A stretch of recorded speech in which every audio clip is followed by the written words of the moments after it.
30 taon ng katapatan, tinumbasan ng isang gabing malupit na pagtataksil. Habang inihahan mo ang paborito mong hapunan, Maximino, ang kamatayan ng aking dangal, ang pinaplano niyo ni Clara. Itinuring mo akong basura sa sarili nating bahay. Kinalimutan mo kung kaninong dugo ang nagpatakbo ng iyong yaman. Ngayon, tatayo ako mula sa abo ng inyong panlilinlang. Sino ang tunay na reyna sa larong ito? Mapapatawad mo ba ang iyong sarili kapag nawala ang lahat? Masyado na siyang nagiging pabigat, Clara.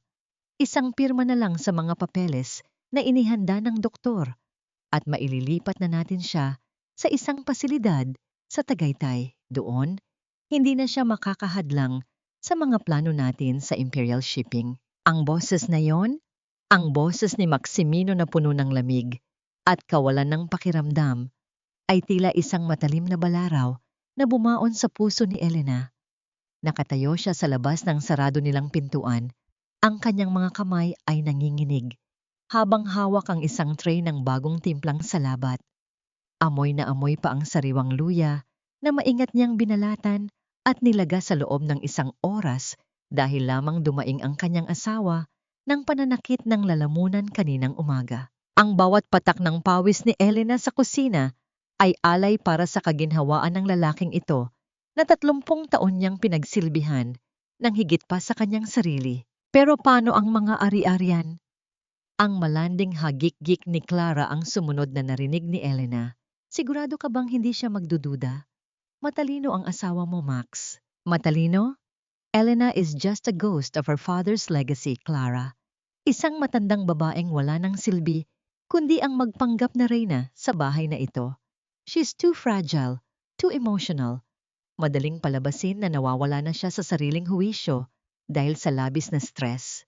At sa sandaling maikulong natin siya, ang lahat ng shares niya ay mapupunta na sa pangalan ko at sa anak nating si Junjun. Nabitawan ni Elena ang hawakan ng tray, ngunit bago pa ito humampas sa sahig, tila tumigil ang pag-ikot ng mundo para sa kanya. Ang salitang anak ay umalingaw-ngaw sa kanyang pandinig na parang isang sumpa. Si Junjun, ang batang itinuring niyang sariling anak, ang batang inalagaan niya mula nang mamatay daw ang kapatid ni Maximino, ay bunga pala ng isang lihim at mahabang pagtataksil. Ang bawat halik na ibinigay niya sa noo ng bata, ang bawat gabing hindi siya natulog para bantayan ang lagnat nito, ay isa palang malaking panloloko. Ang kanyang lalamunan ay tila sinakal ng isang hindi nakikitang kamay. Nais niyang sumigaw, nais niyang ihampas ang porselanang tasa sa pintuan, ngunit ang kanyang katawan ay naging parang estatwa. Ang init ng salabat na tumapon sa kanyang paa ay hindi niya nararamdaman. Mas matindi ang hapdi ng katotohanang unti-unting lumalamon sa kanyang kaluluwa. Ang kanyang mga daliri ay bumaon sa kahoy na dingding hanggang sa mabaon ang kanyang mga kuko. Ngunit wala siyang naramdamang sakit kundi ang malalim at madilim na hukay na bumukas sa ilalim ng kanyang mga paa. Sa loob ng silid, narinig niya ang mahinang tawanan ng dalawa. Isang tunog na dati ay nagbibigay sa kanya ng kapayapaan, ngunit ngayon ay tila huni ng mga buwitreng naghihintay sa kanyang kamatayan. Ang 30 taon ng pagsasama, ang mga sakripisyong ginawa niya para itayo ang dangal ni Maximino mula sa wala, ang paglimot niya sa sariling pangarap para lamang maging anino ng tagumpay ng kanyang asawa. Lahat ng yon ay itinapon sa basura sa loob lamang ng ilang pangungusap. Naramdaman ni Elena ang isang mainit na luha na gumuhit sa kanyang pisngi. Ngunit agad itong natuyo sa tindi ng puot na nagsisimulang mag-alab sa kanyang dibdib. Ang dating malambot at mapagmahal na mga mata ay dahan-dahang nagbago. Ang liwanag ng pag-asa ay napalitan ng isang malamig at matigas na determinasyon. Tumingin siya sa kanyang mga kamay, ang mga kamay na sanay sa pag-aaruga, ang mga kamay na nagpatakbo ng tahanang ito ng may pagmamahal. Ngayon, ang magakamay na ito ang magiging instrumento ng kanyang pagbangon. Bumalik ang kanyang diwa sa bawat salitang binitawan ni Maximino. Pabigat, ulyanin, walang silbi. Dahan-dahan, sa kabila ng pangangatog ng kanyang tuhod, ay tumayo siya ng tuwid. Hindi siya pumasok. Hindi niya hinarap ang dalawa sa paraang inaasahan ng isang api. Sa halip, tahimik siyang tumalikod. Ang kanyang mga hakbang ay hindi lumilikha ng anumang ingay sa makapal na alpombra ng pasilyo. Habang papalayo siya sa silid na naging saksi ng kanyang pagkawasak, isang tanong ang paulit-ulit na bumubulong sa kanyang isipan. Kasing lalim ng gabi at kasing pait ng lason. Saan napunta ang 30 taon ng aking buhay at gaano kalakas ang magiging pagsabog kapag ang babaeng itinuring nilang patay ay muling nagbukas ng kanyang mga mata? Huwag mo akong tingnan ng ganyan, Elena. Para kang nakakakita ng multo. Ang mabuti pa, ayusin mo ang sarili mo dahil magmumukha kang baliw sa harap ng mga bisita natin mamaya. Ang boses ni Doña Aurora ay kasing talim ng labaha, binalot ng pekeng pag-aalala na tila isang telang sako na pilit ipinapuna sa sugat ni Elena. Nakaupo ang matandang babae sa dulo ng mahabang hapagkainan, maringal sa kanyang suot na perlas, habang si Elena ay nakaluhod sa sahig at pilit na pinupunasan ang natapong salabat. Ang kanyang mga kamay ay nanginginig pa rin. Ang bawat kuskos ng basahan sa sahig ay tila pagtatangkang burahin ang dumi ng katotohanang narinig niya kanina sa tapat ng silid ni Maximino. Pasensya na po, Mama. Medyo nahilo lang po ako bigla. Mahinang sagot ni Elena. Ang kanyang boses ay parang isang tuyot na dahon na malapit ng tangay ng hangin. Pinilit niyang huwag tumingala para hindi makita ng matanda ang pamumula ng kanyang mga mata. Sa loob ng 3 dekada, itinuring niyang tunay na ina si Doña Aurora. Inalagaan niya ito sa bawat pagkakasakit, binilhan ng mga pinakamahaling gamot, at tiniis ang bawat panlalait nito sa kanyang pagiging baog. Ngunit ngayon, ang bawat galaw ng matanda ay tila isang babala. You're becoming too paranoid, Elena. Iyan ang problema sa'yo. Masyado mong dinadamdam ang mga maliliit na bagay. Kaya siguro hindi ka biniyayaan ng anak dahil sa sobrang stress mo sa katawan. Dagdag ni Doña Aurora bago kumuha ng isang tasa ng tsa. Oh, uminom ka muna nito. Ipinatimpla ko yan kay Yaya Rosa. Pampakalma yan ng nerbiyos. Inumin mo lahat. Huwag kang magtitira. Inabot ni Elena ang tasa. Ang init nito ay gumapang sa kanyang mga daliri. Ngunit ang kanyang puso ay nananatiling kasing lamig ng yelo. Sa bawat pag-angat ng tasa sa kanyang mga labi, naramdaman niya ang matalas na titig ni Doña Aurora. Isang titig na tila naghihintay na makitang bumagsak ang kanyang mga talukap. Isang kakaibang amoy ang humahalimuyak mula sa tsa. Isang amoy na hindi katulad ng karaniwang chamomile. Tila may halong pait na pilit itinatago ng tamis ng pulot. Isang nakakapangilabot na kaisipan ang dumaan sa isip ni Elena. Dito ba nagsimula ang lahat? Sa bawat tasa ng tsaa na ibinibigay nila sa akin gabi-gabi, kaya tila lagi akong lutang at madaling makalimot? Hindi siya uminom. Kunwari ay humigop siya, ngunit hinayaan niyang dumaloy ang likido pabalik sa tasa habang nakatakip ang kanyang bibig. Ang kanyang puso ay kumakaban ng mabilis, parang isang ibon na nakakulong sa isang masikip na hawla. Hinahampas ang sariling dibdib sa tindi ng takot at galit. Napagtanto niya na ang buong bahay na ito, ang kanyang tahanan, ay isa palang malaking bitag na dahan-dahang sumasakal sa kanya. Bakit hindi mo inuubos? Don't tell me. Pati ako ay pinagdududahan mo na rin. Ang boses ni Doña Aurora ay naging matigas. Ang kanyang pagbabalat kayo ay unti-unting natituklap. Pagkatapos ng lahat ng ginawa namin para sa'yo, binigyan ka namin ng pangalan, ng marangyang buhay, kahit na wala kang naibigay na tagapagmana kay Maximino. Hindi po sa ganoon, Mama. Medyo mainit pa po kasi. Pagsisinungaling ni Elena. Ang bawat salita ay tila lason sa kanyang dila. Sa sandaling iyon, ang pintuan ng dining hall ay bumukas at pumasok si Clara. Ang mundo ni Elena ay tila gumuho sa pangalawang pagkakataon. Si Clara ay naglalakad ng may mataas na loob. Ang kanyang katawan ay nakabalot sa isang mamahaling seda na pulang damit. Ngunit hindi ang damit ang kumuha ng pansin ni Elena. Ang kanyang paningin ay napako sa leeg ng dalaga. Doon, nakasabit sa liig ni Clara, ay ang isang antigong kwintas na may pendant na ruby. Ang kaysa-isang hiyas na iniwan ng yumaong ina ni Elena. Ito ang hiyas na sinabi ni Maximino na nawala raw sa vault noong nakaraang taon. Ang ruby na sumasalamin sa dugo at kasaysayan ng pamilya ni Elena ay ngayon ay suot-suot ng babaeng nagnanais kumuha ng kanyang buhay. Ang sakit na nararamdaman ni Elena ay napalitan ng isang nakakabulag na puot. Ang kanyang mga kuko ay bumaon sa ilalim ng lamesa hanggang sa makaramdam siya ng basa. Ang sarili niyang dugo na dumadaloy mula sa kanyang palad. Tumingin si Clara sa kanya. Isang mapanguyam na ngiti ang sumilay sa mga labi nito habang hinahaplos ang ruby na tila ba ipinamumuka sa kanya ang kanyang pagkatalo. Good morning, Elena. Oh, I'm sorry. Hindi ko alam na nandito ka pala, sabi ni Clara sa isang tonong puno ng pangungutya. Bagay ba sa akin? Maximino gave this to me as a gift. Sabi niya, masyado raw itong matanda at kupas para sa'yo kaya ibinigay na lang niya sa akin para mas lalong kuminang. Tumingin si Elena mula kay Clara patungo kay Doña Aurora na tila walang pakialam sa nangyayari.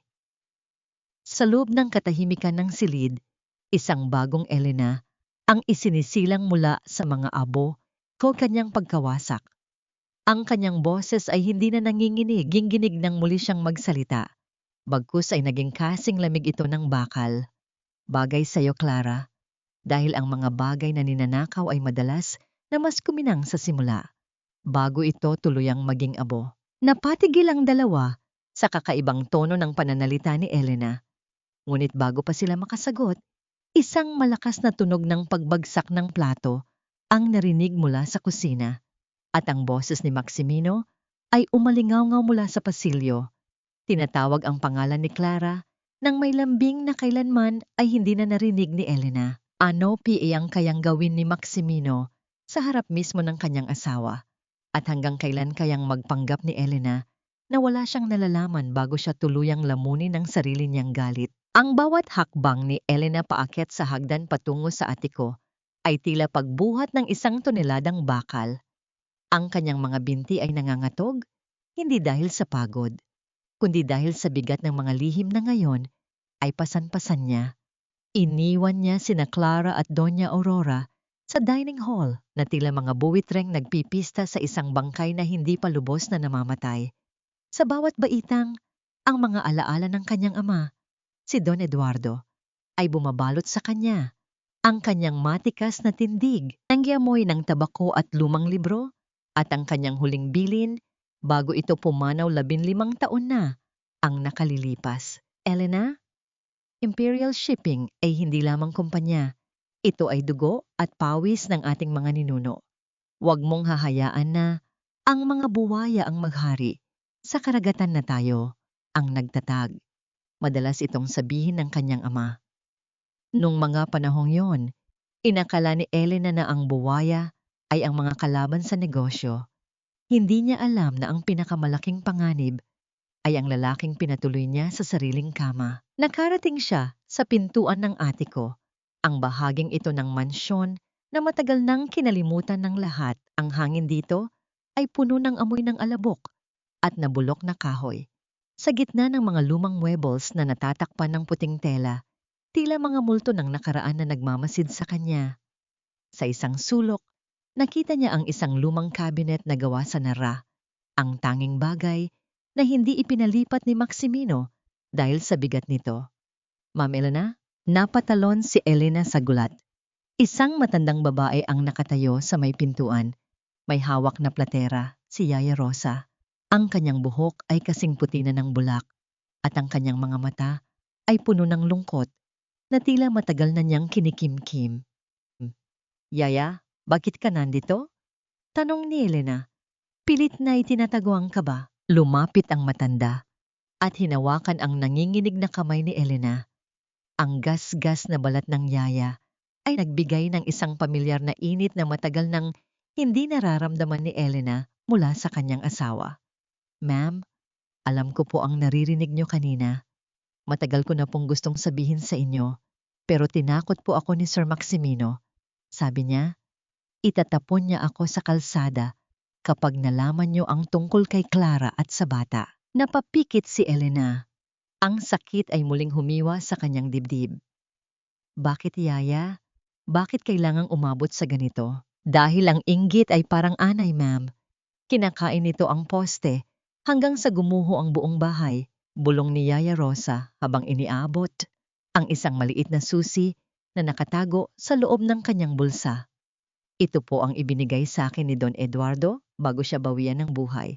Sabi niya, ibigay ko lang ito sa inyo kapag ang mga luhang pumapatak sa inyong mga mata ay hindi na galing sa lungkot, kundi galing na sa galit. Kinuha ni Elena ang susi. Ito ay maliit, kalawangin, ngunit sa paningin niya ay mas makinang pa ito kaysa sa rubing suot ni Clara.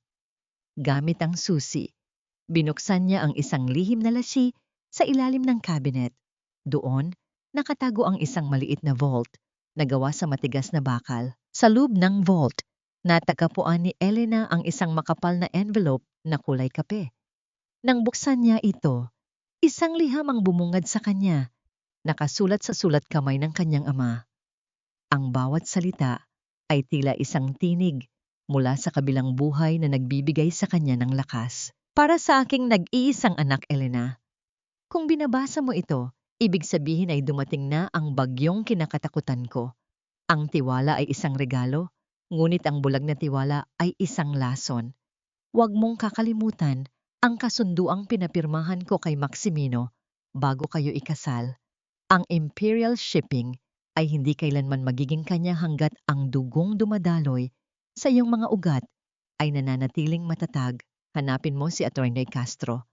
Siya ang may hawak ng susi ng iyong kalayaan. Nanginig ang mga labi ni Elena. Si Atty. Castro? Ang pagkakaalam niya ay namatay na ang matandang abogado sa isang aksidente sa dagat. 10 taon na ang nakalilipas. Iyon ang ibinalita sa kanya ni Maximino. Iyon ang dahilan kung bakit nawalan siya ng boses sa sariling kumpanya.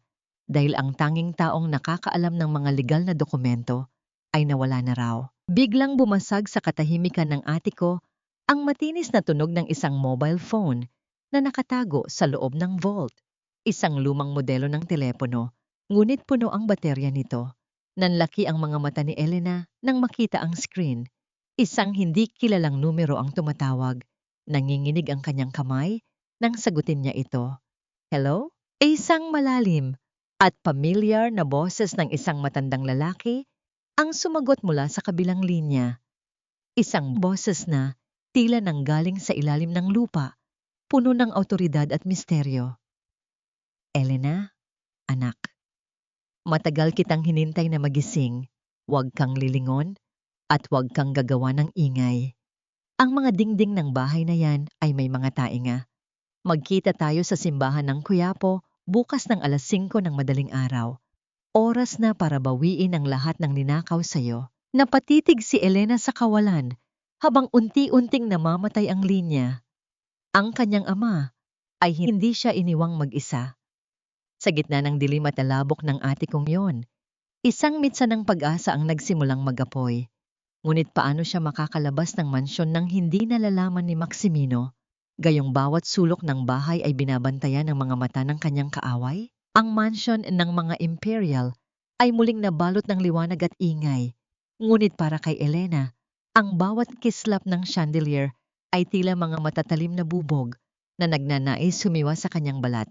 Ito ang gabing matagal nang pinaplano ni Maximino, isang marangyang dinner party para sa mga board members ng Imperial Shipping at ilang malalapit na kaibigan.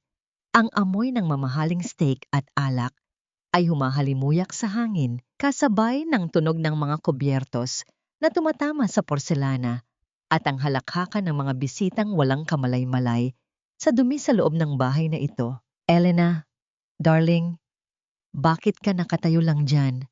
Ang mga bisita ay naghihintay na sa main hall. Ang malambing na boses ni Maximino ay umalingaw-ngaw sa kanyang likuran. Ramdam ni Elena ang kamay ng asawa na humawak sa kanyang baywang. Isang hawak na dati ay nagbibigay sa kanya ng seguridad, ngunit ngayon ay tila pagyakap ng isang sawa na handa siyang sakalin sa anumang sandali. Inayos ko lang ang bulaklak sa platera, Max, sagot ni Elena. Pilit na pinapatag ang kanyang boses. Tumingin siya sa salamin at nakita ang sariling refleksyon. Nakasuot siya ng isang simpleng asul na damit.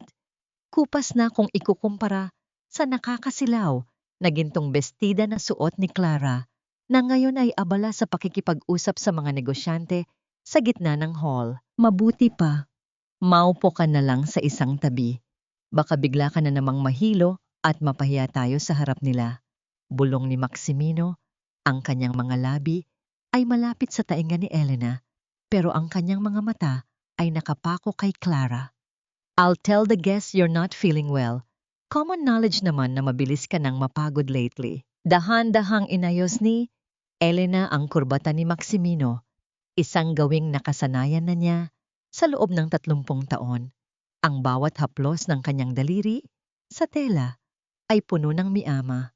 Pinagmamasdan niya ang mukha ng asawa, ang lalaking akala niya ay kanyang sandigan, habang ang bawat tibok ng kanyang puso ay tila isang tambol na nagbabadya ng digmaan. Huwag kang mag-alala, Max. Hindi ako mawawala sa sarili ko ngayong gabi. Gusto kong makita ang lahat. Nagsimula ang hapunan. Si Elena ay pinaupo sa dulo ng mahabang mesa, malayo sa sentro ng atensyon, habang si Clara ay nakaupo sa tabi ni Maximino. Tila ba ito ang tunay na may bahay? Ang bawat papuri ng mga bisita kay Clara dahil sa katalinuhan nito sa mga huling proyekto ng kumpanya ay tila mga sampal sa mukha ni Elena. Alam niya na ang bawat ideyang ipinagmamalaki ni Clara ay galing sa mga lumang folder na ninakaw nito mula sa kanyang sariling opisina. Ladies and gentlemen, may I have your attention please?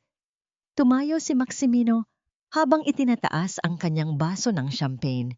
Ang tunog ng kanyang kutsara na tumatama sa baso ay tila isang hudyat ng kamatayan para kay Elena.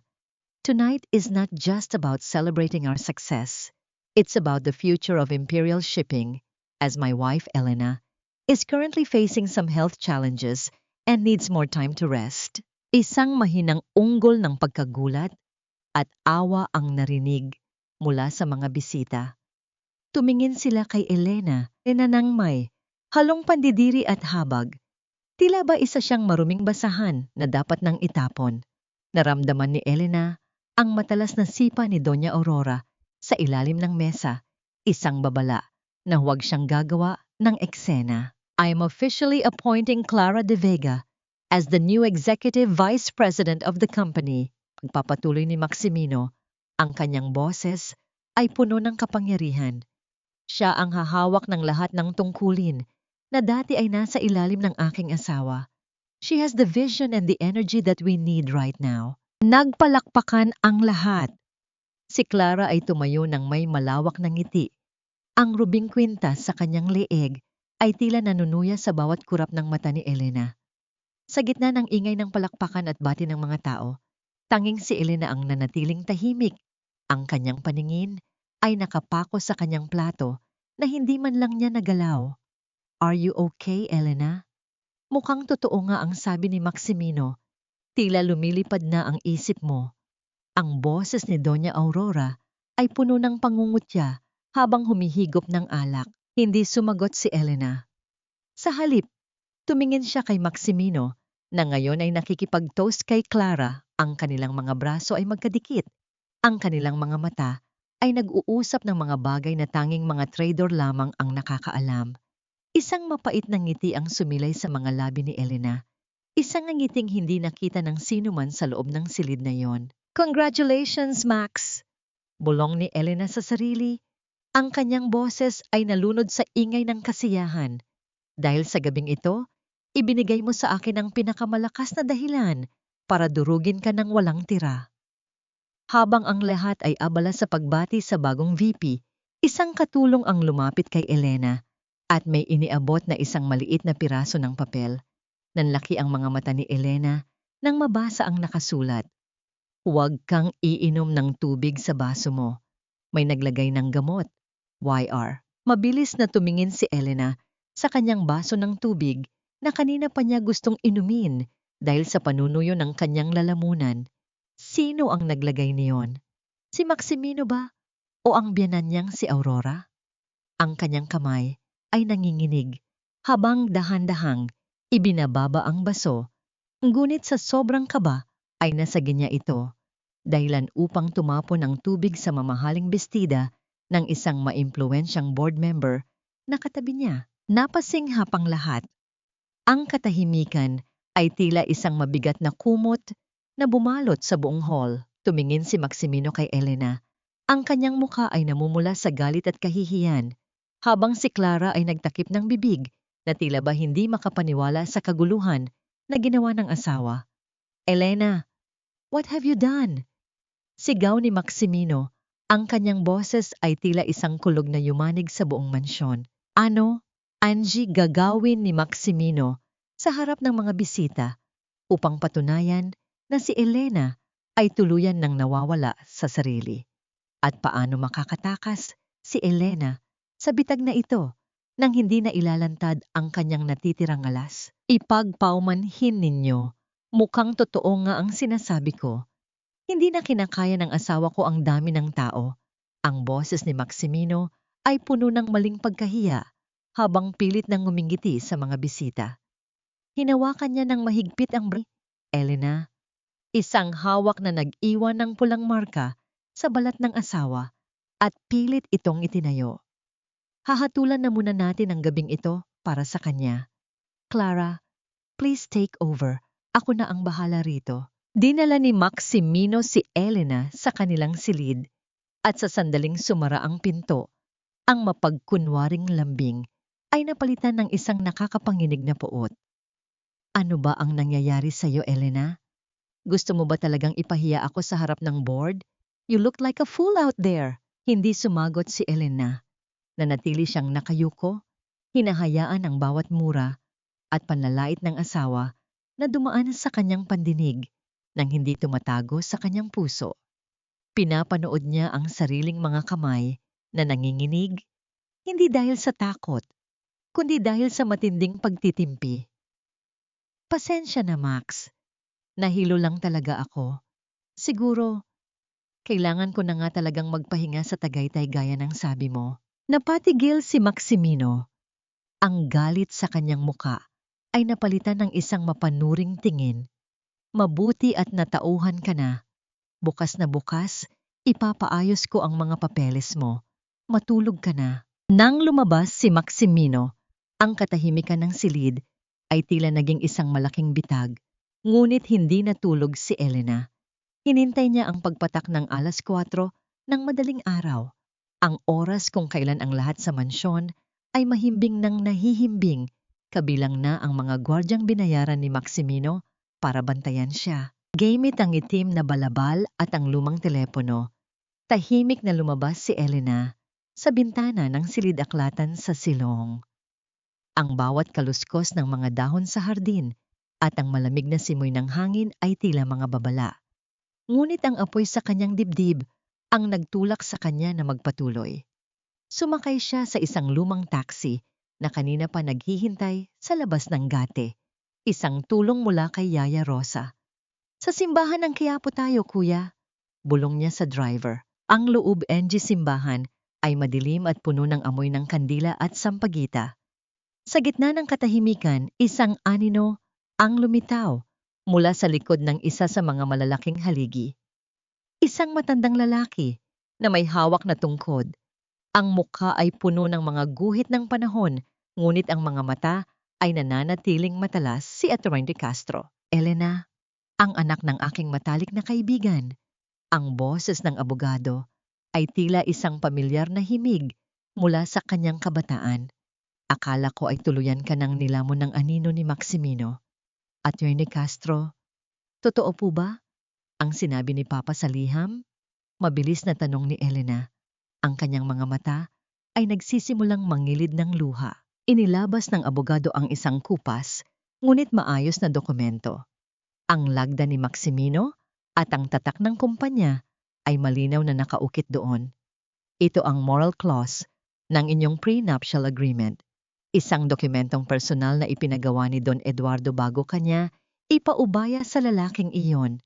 Nakasaad dito na sa sandaling mapatunayan na si Maximino ay nagtaksil ng babae o nagkaroon ng anak sa labas. Ang lahat ng kanyang karapatan sa Imperial Shipping ay automatikong mawawalan ng bisa. Lahat ng ari-ariang nasa ilalim ng kanyang pangalan ay babalik sa iyo o mapupunta sa isang charity foundation kung ikaw ay incapacitated. Napasinghap si Elena. Ang bawat salita ay tila isang susi na nagbubukas ng kanyang mga tanikala. Kaya pala gusto nila akong palabasin na baliw. Para kahit mawala ang lahat kay Maximino, hindi pa rin ito mapupunta sa akin. Eksakto, Elena. Ngunit kailangan natin ng matibay na ebidensya. Hindi sapat ang narinig mo lang. Kailangan natin ng DNA test ng bata at mga dokumentong nagpapatunay ng kanilang relasyon ni Clara. Paliwanag ni Castro.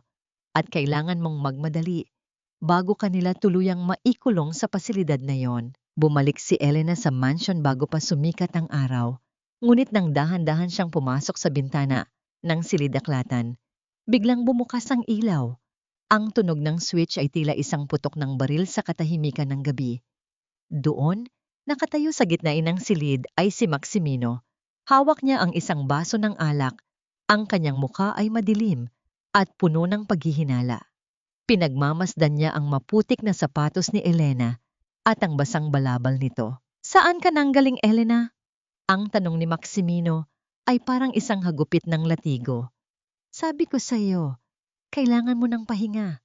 Bakit ka lumalabas ng ganitong oras na parang isang magnanakaw sa sarili nating bahay? Tumibok ng mabilis ang puso ni Elena.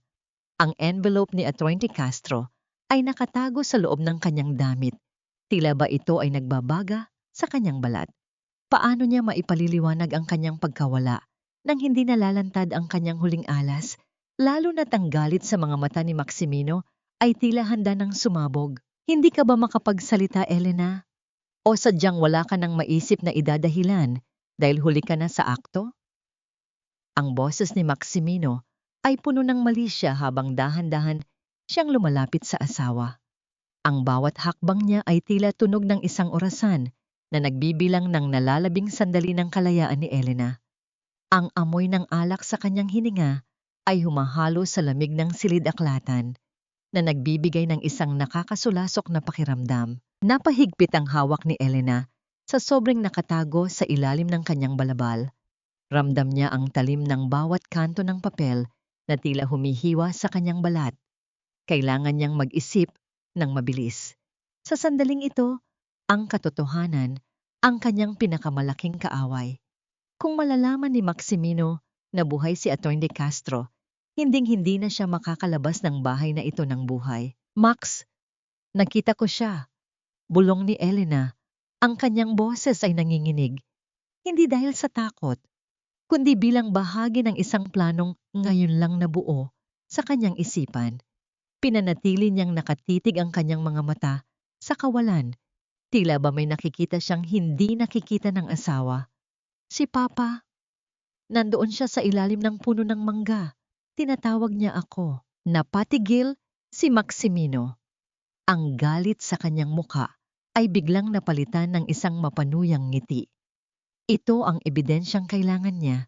Ito ang kumpirmasyon na ang mga gamot na dahan-dahan nilang ibinibigay kay Elena ay nagsisimula ng gumana o kaya naman ay sadyang bumibigay na ang isip nito dahil sa bigat ng problema. Si Don Eduardo?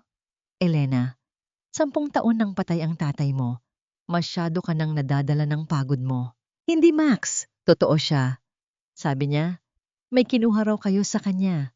Sabi niya, kailangan ko raw bawin ang ruby ni Mama.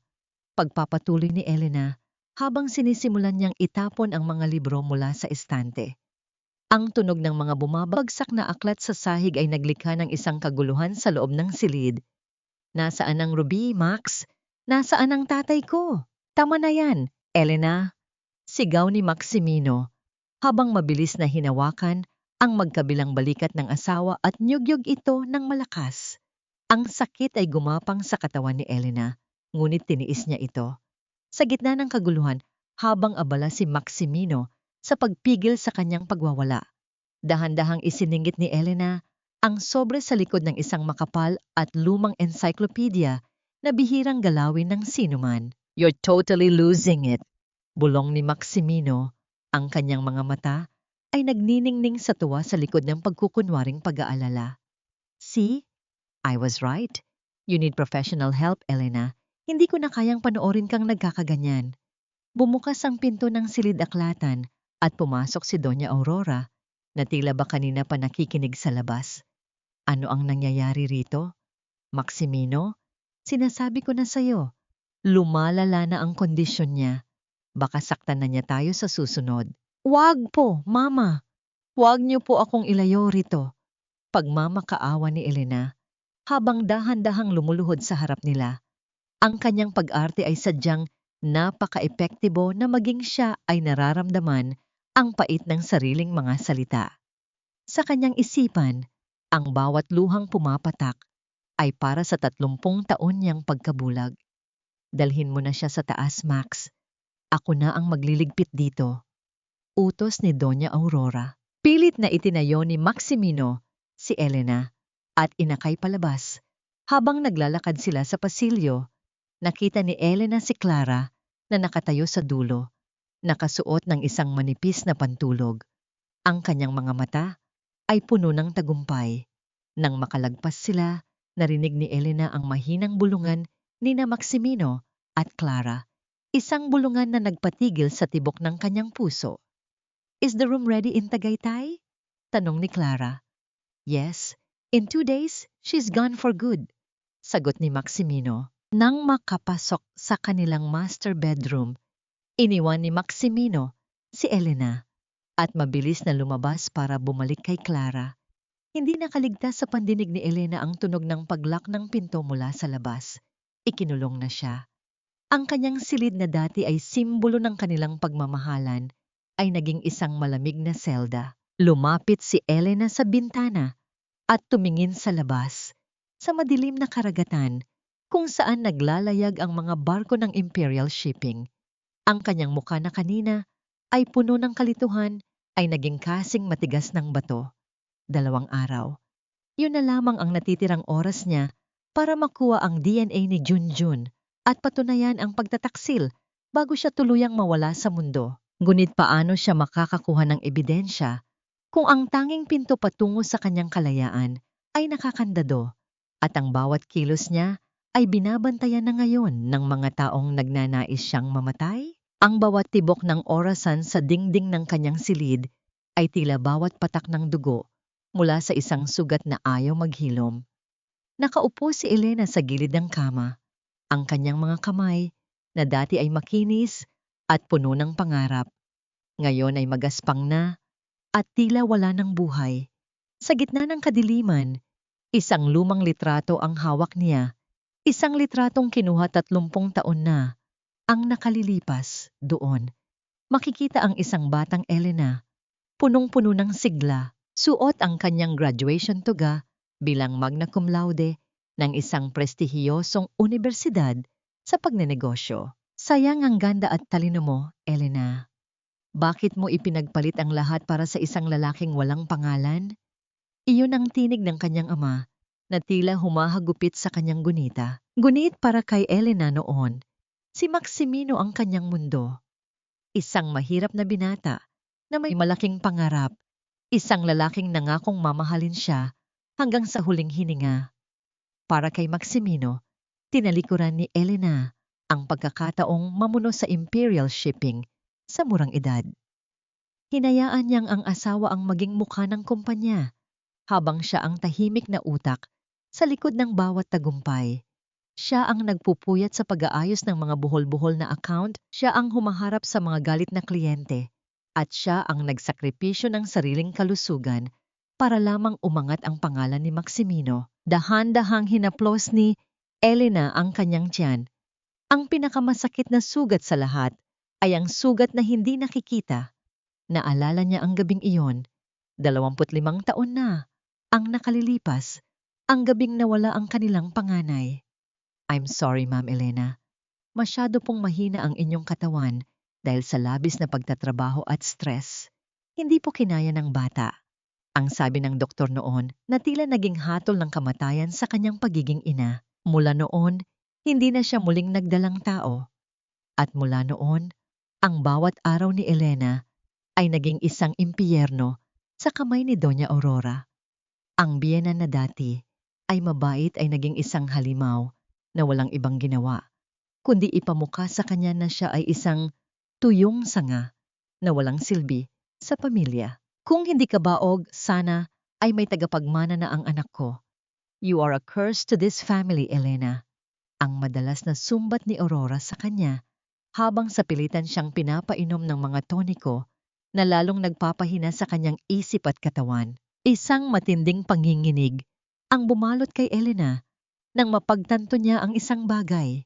Ang mga tonikong yon, ang mga gamot na ibinigay sa kanya ni Aurora mula pa noon, hindi kaya yun ang dahilan kung bakit hindi siya nagkaanak? Hindi, kaya matagal na siyang nilalason ng matanda para lamang mawalan siya ng kapangyarihan at tuluyang umasa kay Maximino. Ang pot ay tila isang apoy na biglang nagliyab sa gitna ng malamig na silid. Tumayo si Elena at lumapit sa kabinet kung saan nakatago ang ilang lumang gamit. May nakita siyang isang maliit na notebook, ang kanyang lumang journal. Doon, nakasulat ang bawat petsa kung kailan siya pinainom ng toniko ni Aurora at ang bawat araw na nararamdaman niyang tila umiikot ang mundo sa kanya. 30 taon. Bulong niya, ang kanyang boses ay puno ng pait. 30 taon akong ninakawan ng buhay ng mabuhay, ng pangarap at ng pagkakataong maging ina. Biglang narinig ni Elena ang mahinang kaluskos mula sa labas ng kanyang pinto. Ang tunog ng susi na dahan-dahang umiikot sa kandado ay nagpabilis ng kanyang tibok ng puso. Hindi ito ang mabigat na hakbang ni Maximino. Ito ay mas magaan, mas maingat. Bumukas ang pinto ng bahagya. Isang anino ang pumasok, bit-bit ang isang maliit na tray ng pagkain. Sa ilalim ng malamlam na liwanag ng buwan, nakilala niya ang mukha ng pumasok. Si Yaya Rosa. Ngunit ang mukha ng matanda ay puno ng takot at may bakas ng pasa sa kanyang braso. Ma'am Elena, kailangan niyo na pong umalis. Bulong ng matanda. Ang boses ay halos hindi marinig. Narinig ko po silang nag-uusap sa baba. Hindi na po bukas ang lipat niyo sa Tagaytay. Mamayang madaling araw na po, habang tulog ang lahat. At hindi po kayo dadalhin sa ospital. Dadalhin po kayo sa isang lugar na wala nang makakahanap sa inyo. Nanlamig ang buong pagkatao ni Elena. Ang kawalang silbi niya sa paningin ni Maximino ay sapat na pala para tuluyan siyang burahin sa mundo. Tumingin siya kay Yaya Rosa at nakita ang isang maliit na pagkakataon sa gitna ng kapahamakan. Yaya, kailangan ko ang buhok ni Junjun. Sabi ni Elena, ang kanyang mga mata ay nagpapakita ng isang desperadong lakas. Ngayon din, ito na ang tanging paraan para mabuksan ang hawla na ito. Ngunit, bago pa makasagot si Yaya Rosa, isang malakas na kalabog ang narinig mula sa pasilyo. Kasunod ang boses ni Doña Aurora na tila isang nagngangalit na sirena. Rosa, nasaan ka? Bakit nakabukas ang pinto ng silid na yan? Saan magtatago? Si Yaya Rosa. At paano makukuha ni Elena ang huling piraso ng ebidensya? Kung ang kamatayan ay dahan-dahan nang kumakatok sa kanyang pintuan, ang tinig ni Doña Aurora ay tila isang matalim na pako na dumidikit sa bawat sulok ng madilim na pasilyo. Sa loob ng silid, ang takot sa mga mata ni Yaya Rosa ay sapat na para paralisahin ang sinuman.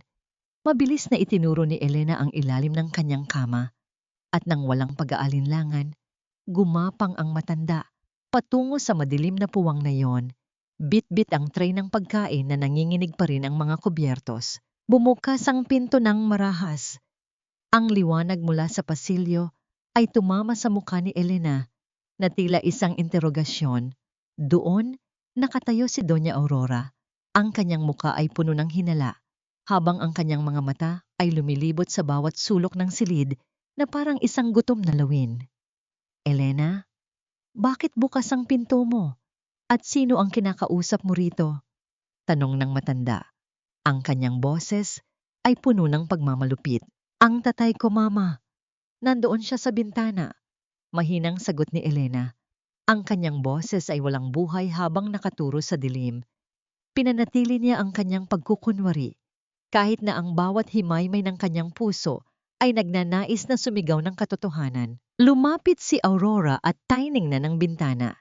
Isang mapanguyam na tawa ang kumawala sa kanyang mga labi. Sinasabi ko na nga ba? Tuluyan na ngang nabulok ang utak mo. Buti na lang at hindi na tayo magtatagal sa bahay na ito.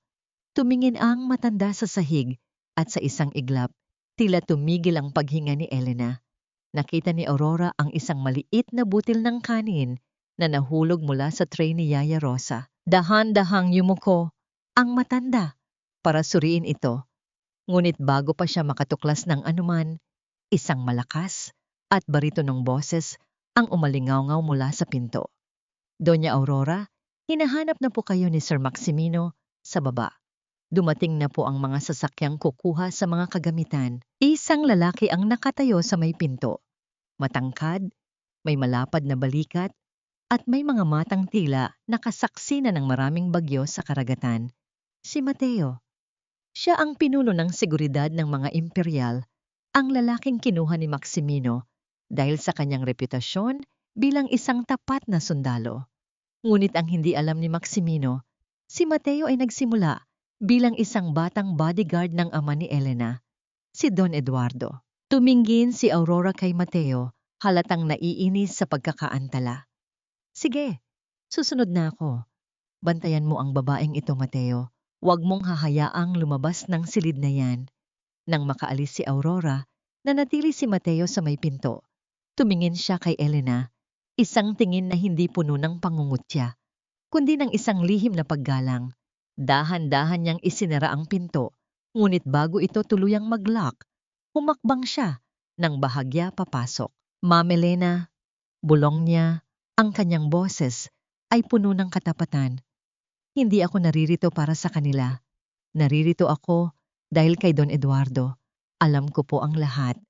Napasinghap si Elena. Mateo, ikaw? Opo, matagal ko na po itong pinaplano. Hindi ko po hahayaang dalhin kayo sa lugar na yon. Pagpapatuloy ni Mateo habang may iniaabot na isang maliit na plastic sachet. Sa loob nito ay may ilang hibla ng buhok na may kasamang ugat. Nakuha ko po ito mula sa suklay ni Junjun kaninang hapon. Ito po ang ebidensyang kailangan nyo para sa DNA test. Nanginginig ang kamay ni Elena nang tanggapin ang plastic. Ang munting bagay na ito ang kanyang magiging sandata laban sa 30 taon ng kasinungalingan. Salamat, Mateo. Pero paano tayo makakalabas? Nakakandado ang pinto at nasa baba silang lahat. May 5 minuto lang tayo bago sila umakyat para kunin kayo ng sapilitan. Paliwanag ni Mateo. Gagamitin natin ang service elevator sa likod ng kusina. Doon naghihintay ang sasakyan ni Atty. Castro. Pero kailangan nating dumaan sa gitna ng dining hall kung nasaan si Maximino at Clara. Isang matinding kaba ang bumalot kay Elena. Ngunit ang kanyang determinasyon ay mas matibay kaysa sa takot. Lumabas si Yaya Rosa mula sa ilalim ng kama. Ang kanyang muka ay basang-basa ng luha. Sumama na po kayo sa kanya, Ma'am Elena. Ako na po ang bahalang magpanggap na nandoon pa rin kayo sa ilalim ng kumot. Hindi, Yaya. Mapapahamak ka. Pagtutol ni Elena. Mas mapapahamak po tayo kung mananatili kayo rito. Giit ng matanda. Para ito sa hustisya ni Don Eduardo. Gawin niyo po ito para sa inyong sarili. Hinawakan ni Elena ang kamay ni Mateo. Sa labas ng pasilyo, narinig nila ang tunog ng mabibigat na hakbang ng mga lalaking kinuha ni Maximino para asikasuhin ang paglilipat kay Elena. Ang tunog ng mga sapatos na humahampas sa sahig ay tila isang babala na paubos na ang kanilang oras. Handa na po ba kayo, ma'am? Tanong ni Mateo. Tumango si Elena. Handa na akong bawiin ang buhay na ninakaw nila. Binuksan ni Mateo ang pinto ng dahan-dahan. Ang pasilyo ay tila naging isang masukal na kagubatan na puno ng mga kaaway. Ngunit sa bawat hakbang ni Elena, Nararamdaman niya ang presensya ng kanyang ama na tila nagbibigay sa kanya ng lakas. Nakarating sila sa itaas na bahagi ng dining hall kung saan tanaw nila sina Maximino at Clara na masayang nagtatawanan. Habang umiinom ng alak, tila ba nagdiriwang na sila sa pagtatapos ng problema na si Elena. Ngunit sa isang iglap, tumingala si Clara at tila nanlaki ang kanyang mga mata nang may makitang anino sa itaas. Maximino, look! Sigaw ni Clara habang itinuturo ang direksyon ni na Elena. Tumibok ng mabilis ang puso ni Elena. Ang kanilang pagtakas ay hindi nalihim. Ang gabi ng pagbabayad ay nagsisimula na, nagunit sa paraang hindi niya inaasahan. Ang sigaw ni Clara ay tila isang matalim na sirena na bumasag sa mapayapang gabi ng mansyon. Sa ibaba, ang tunog ng kristal na baso na nahulog at nadurog sa sahig ay nagpahiwatig ng gulat ni Maximino. Ang mga bubog ng alak ay kumalat sa mamahaling alpombra. Kasing gulo ng emosyon na biglang bumalot sa buong dining hall. Elena! Mateo, anong ginagawa niyo? Ang boses ni Maximino ay puno ng puot at kalituhan habang tumitingala siya sa itaas na pasilyo. Takbo, ma'am! Huwag kayong lilingon! Bulong ni Mateo. Hinawakan niya ng mahigpit ang braso ni Elena at mabilis silang naglakad patungo sa makipot na hagdanan ng mga katulong. Ang bawat hakbang ni Elena ay tila isang pakikipagbuno sa kamatayan. Ang kanyang puso ay humahampas sa kanyang dibdib na parang isang tambol na nagbababala ng sakuna. Naririnig niya ang mabibigat na hakbang ni Maximino at ng iba pang mga tauhan na sumusunod sa kanila. Harangan niyo sila sa gate! Huwag niyo silang hayaang makalabas! Sigaw ni Maximino mula sa malayo. Nakarating sila sa kusina, kung saan ang amoy ng mga nilulutong pampatulas ay humahalo sa lamig ng gabi. Ngunit sa gitna ng kanilang pagtakas, biglang humarang si Clara sa may pintuan ng pantry. Hawak niya ang isang baso ng gatas, ang gatas na gabi-gabing ipinapainom kay Elena bilang bitamina. Ang kanyang mga mata ay nagniningning sa tuwa, isang ngiti ng isang halimaw na nagkukubli sa mukha ng isang anghel. Saan ka pupunta, Elena? Hindi mo pa naiinom ang pampakalma mo. Baka mas lalong lumala ang sakit mo sa utak kapag lumabas ka sa mundong hindi mo nakilala. Pangungutya ni Clara. Ibinuhos niya ang gatas sa sahig at doon nakita ni Elena ang isang bagay na nagpatindig ng kanyang balahibo. Ang puting likido ay tila umuusok ng bahagya at nag-iwan ng maitim na mantsa sa puting tiles ng kusina. Lason! Bulong ni Elena, ang kanyang boses ay halos mawala. 30 taon niyo akong dahan-dahang pinapatay. Hindi lason ang tawag doon, honey. Ang tawag doon ay paglilinis. Nililinis namin ang daan para sa amin ni Maximino. Sagot ni Clara. Akman niyang sasampalin si Elena, ngunit mabilis na humarang si Mateo. Sa isang malakas na tulak, naitabi ni Mateo ang dalaga, dahilan upang matumba ito sa mga tray ng pilak na naglikha ng isang malakas at magulong tunog ng nag-uumpugang mga metal. Dalian niyo, ma'am! Ang sasakyan! Sigaw ni Mateo habang binubuksan ang likurang pinto ng mansyon. Bumungad sa kanila ang malakas na buhos ng ulan. Ang bawat patak ng tubig ay tila humahagupit sa balat ni Elena, ngunit ito rin ang nagising sa kanyang nananamlay na diwa. Sa dulo ng madilim na driveway, nakita niya ang mga ilaw ng isang itim na sasakyan na naghihintay. Ang makina nito ay umaandar na, naglalabas ng puting usok sa gitna ng ginaw. Habang papalapit sila sa sasakyan, naramdaman ni Elena ang isang matinding hilo. Ang kanyang mga binti ay naging parang jelo, at ang kanyang paningin ay nagsimulang maging malabo. Ang lason na ipinainom sa kanya ni Doña Aurora kaninang hapon, ang tsa na akala niya ay naidura niya, ay tila nagsisimula ng kumilos sa kanyang sistema. Ma'am! Elena! Ang huling narinig niya ay ang boses ni Mateo bago siya tuluyang bumagsak sa putikan. Sa gitna kanyang papikit na mga mata, nakita niya ang anino ni Maximino na papalapit. Hawak ang isang matigas na bagay. Ang tawa ni Clara ay muling umalingaw-ngaw humahalo sa tunog ng kulog at ulan. Ngunit, bago pa man siya maabutan ng kanyang asawa, isang pinto ng sasakyan ang bumukas. Isang matandang lalaki ang lumabas. Bit-bit ang isang payong. Hindi ito si Attorney Castro. Ito ay isang taong matagal nang hindi nakikita ni Elena. Isang taong akala ng lahat ay kinalimutan na ang pamilyang Imperial. Sino ang misteryosong lalaking ito na handang itaya ang buhay para sa isang babaeng tila wala na sa kanyang sarili? At sapat ba ang lakas ni Elena para labanan ang lasong dahan-dahang gumagapang sa kanyang puso? Huwag mo na siyang piliting bumangon, Maximino. Ang isang gamit na sirana, hindi na dapat kinukumpuni, kundi itinatapon. Ang boses ni Maximino ay tila tunog ng tuyong lupa na itinatambak sa ibabaw ng isang kabaong. Nakadapa si Elena sa malamig na putikan. Ang kanyang pisinggi ay nakadikit sa basang semento ng driveway habang ang ulan ay patuloy na humahagupit sa kanyang nanghihinang katawan. Sa bawat patak ng tubig, tila dahan-dahang binubura ang 30 taon ng kanyang katapatan. Nakikita niya ang sapatos ni Maximino, ang mamahaling sapatos na siya mismo ang bumili bilang regalo sa kanilang anibersaryo, na ngayon ay nakatayo sa harap ng kanyang muka nang walang bahid ng awa. Max, ang anak natin. Ang tanging naibulong ni Elena, ang kanyang tinig ay nalulunod sa boses ng kulog. Ang kanyang isipan ay naglalakbay pabalik sa mga gabing magkayakap sila, nangangako na walang iwanan hanggang sa huli. Ang mi-NG na karaan ay mas masakit pa kaysa sa laasong dahan-dahang nagpapatigil sa tibok ng kanyang puso. Anak natin? Wala tayong anak, Elena. Ang tanging anak ko ay si Junjun at ang tanging pamilya ko ay si Clara. Tugon ni Maximino habang yumuyuko para hatakin ang buhok ni Elena.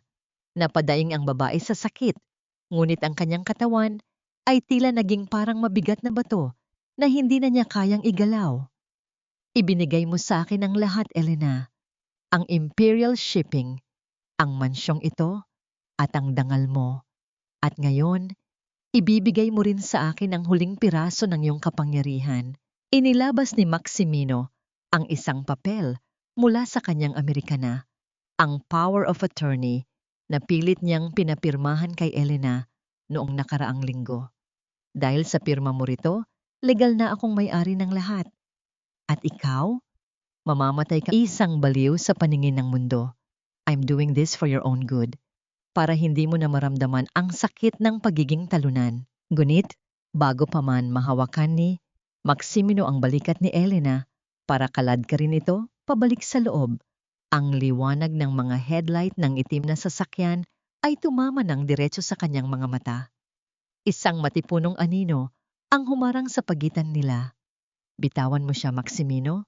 Ang kamay na pumatay sa dangal ng pamilyang Imperial ay wala nang karapatang humawak sa kanya. Ang boses ay kasing lalim ng dagat at kasing tigas ng bakal. Si Don Federico, ang pinagkakatiwalaang business partner ng ama ni Elena, na pilit na itinaboy ni Maximino, taon na ang nakalilipas. Nakatayo siya ng tuwid. Ang kanyang payong ay tila isang kalasag na pumoprotekta kay Elena mula sa ulan. Federico, akala ko ay nabubulok ka na sa probinsya. Sigaw ni Maximino, ang kanyang mukha ay namumula sa galit at gulat. Wala kang pakialam dito. Asawa ko siya, at ang bahay na ito ay pag-aari ko. Ang bahay na ito ay pag-aari ng katotohanan, Maximino, at ang katotohanan ay hindi kailanman naging panig sa isang traitor. Sagot ni Don Federico. Sa isang mabilis na senyas, lumapit si Mateo at inangat si Elena mula sa putikan. Max, pilit na nagsalita si Elena habang isinasakay siya sa sasakyan. Isang mapait na ngiti ang sumilay sa kanyang maputlang mga labi. Ang papel na pinirmahan ko gamit ang disappearing ink. Wala kang nakuha, kundi basyong papel. Nanlaki ang mga mata ni Maximino. Mabilis niyang binuksan ang envelope at tiningnan ang dokumento sa ilalim ng ilaw ng driveway. Ang mga pirma at sulat na naroon kanina ay unti-unting naglalaho sa harap ng kanyang mga mata. tila mga alaala ni Elena na dahan-dahan na ring kumakawala sa kanyang buhay. Ang papel ay naging puti at walang laman, isang simbolo ng kanyang pagkabigo. Elena, bumalik ka rito. Hindi ka makakatakas sa akin. Sigaw ni Maximino. Akma niyang hahabulin ang sasakyan, ngunit hinarang siya ng mga tauhan ni Don Federico. Habang umaandar ang sasakyan palayo sa mansyon, huling nakita ni Elena ang kanyang asawa na nakatayo sa gitna ng ulan, nanggagalayti sa galit, habang pinupunit ang basyong papel. Ngunit sa kabila ng kanilang pagtakas, ang katawan ni Elena ay biglang nangisay. Ang lason ay umabot na sa kanyang mga baga, at ang bawat hininga niya ay tila paghigop ng nagbabagang uling. Ma'am, Elena, huwag kang pipikit. Malapit na tayo sa ospital. Ang boses ni Mateo nanggagaling sa kabilang dulo ng isang mahabang tunel. Sa gitna ng kadiliman ng sasakyan, habang ang tunog ng ulan ay nagiging isang malungkot na oyayi, isang huling imahe ang pumasok sa isip ni Elena. Ang kanyang ama, nakangiti, at naghihintay sa kanya sa dulo ng dalampasigan. Ngunit bago niya maabot ang kamay nito, isang malamig na katahimikan ang bumalot sa kanyang buong pagkatao. Huminto ba ang tibok ng puso ni Elena sa gitna ng daan, at kung mabubuhay man siya, ano ang matitira sa kanyang kaluluwa pagkatapos ng gabing ito ng ganap na pagkawasak? Ang bawat tunog ng makina sa tabi ng kanyang kama sa ospital ay tila isang hatol na nagbibilang ng bawat hiningang ninakaw sa kanya. Nakahiga si Elena. Ang kanyang katawan ay puno ng mga tubo, habang ang puting kisame ay tila isang malawak at walang hanggang kawalan. Ngunit sa gitna ng kanyang kawalan ng malay, ang kanyang diwa ay nasa mansyon pa rin, sa bahay na naging saksi ng kanyang 30 taong pagpapakasakit, at ngayon ay naging entablado ng kanyang pinakamasakit na pagkatalo. Sa mansyon ng mga Imperial, wala nang bahid ng ulan. Ang sikat ng araw ay pumasok sa master bedroom, ngunit hindi ito nagdala ng liwanag. Sa halip, ito ay naglantad ng isang nakakasulasok na eksena. Si Clara ay abala sa paghahagis ng mga damit ni Elena mula sa closet patungo sa gitna ng silid. Ang tunog ng pagkabali ng mga hanger at ang pagkalat ng mga mamahaling seda sa sahig ay tila musika sa pandinig ng dalaga. Itapon niyo lahat ng ito sa basurahan. Ayaw kong makakita ng kahit anong gamit ng matandang yan sa silid na ito. Utos ni Clara sa mga katulong na nakayuko lamang sa takot. Kinuha niya ang isang bote ng pabango ni Elena, ang paboritong scent nito na galing pa sa Pransya, at walang pag-aalinlangang ibinagsak ito sa sahig. Ang bote ay nadurog, at ang halimuyak nito ay kumalat sa hangin. Tila isang huling hininga ng tunay na may-ari ng bahay. Hindi ka ba masyadong nagmamadali, Clara? Pumasok si Maximino sa silid. Ang kanyang muka ay madilim at puno ng kunot. Hawak pa rin niya ang basyong papel na may nawalang pirma ni Elena. Ang kanyang galit ay hindi pa rin humuhupa mula kagabi. Hindi pa natin ganap na hawak ang Imperial Shipping. Hanggat buhay si Elena at nasa panig niya si Federico, maaari pa tayong mabulilyaso. Don't worry, Max. Ang mahalaga, wala na siya rito. At si Doña Aurora, na ang bahalang magpaliwanag sa media na dinala natin siya sa abroad para magpagamot. Sagot ni Clara habang lumalapit kay Maximino at hinahaplos ang dibdib nito. Saka, isipin mo si Junjun. Dito na siya lalaki sa mansyong ito, bilang tunay mong tagapagmana. Hindi ba yun ang gusto mo? Ang itama ang lahat ng pagkakamali ni Elena? Napatitig si Maximino sa portrait ni Don Eduardo na nakasabit sa dingding. Sa isang biglang galaw, kinuha niya ang isang mabigat na estatwa at ibinato ito sa painting. Ang tunog ng pagkunit ng canvas at ang pagbagsak ng frame sa sahig ay naglikha ng isang nakabibinging katahimikan. Wala nang Imperial. Ang lahat ng ito ay akin na. Akin na. Habang nagdiriwang ang dalawa sa kanilang nakuhang tagumpay, sa kabilang bahagi ng bahay, sa silid ng mga katulong, si Yaya Rosa ay tahimik na umiiyak. Ngunit sa gitna ng kanyang pagluluksa, may napansin siyang isang bagay na naiwan ni Clara sa ilalim ng kama ni Junjun. Isang itim na envelope na nahulog mula sa bag ng dalaga noong nagmamadali itong lumipat. Nang buksan ni Yaya Rosa ang envelope, nanlaki ang kanyang mga mata. Hindi ito tungkol sa kumpanya. Ito ay isang birth certificate mula sa isang maliit na probinsya sa Samar. Doon, nakasaad ang pangalan ng ama ni Junjun. Ngunit ang pangalang nakasulat ay hindi Maximino Imperial. Isang matinding panginginig ang bumalot sa matanda. Ang lihim na akala ni na Maximino at Clara ay selyado na ay mayroon palang isang malaking butas. Isang kasinungalingan sa loob ng isa pang kasinungalingan. Samantala, sa ospital, dahan-dahang imulat ni Elena ang kanyang mga mata. Ang kanyang paningin ay malabo, at ang bawat bahagi ng kanyang katawan ay tila tinutusok ng libu-libong karayom. Sa tabi niya, nakaupo si Attorney Castro, ang kanyang muka ay puno ng lungkot. Elena, gising ka na, bulong ng abogado. Ang ebidensya at tungnin na saan?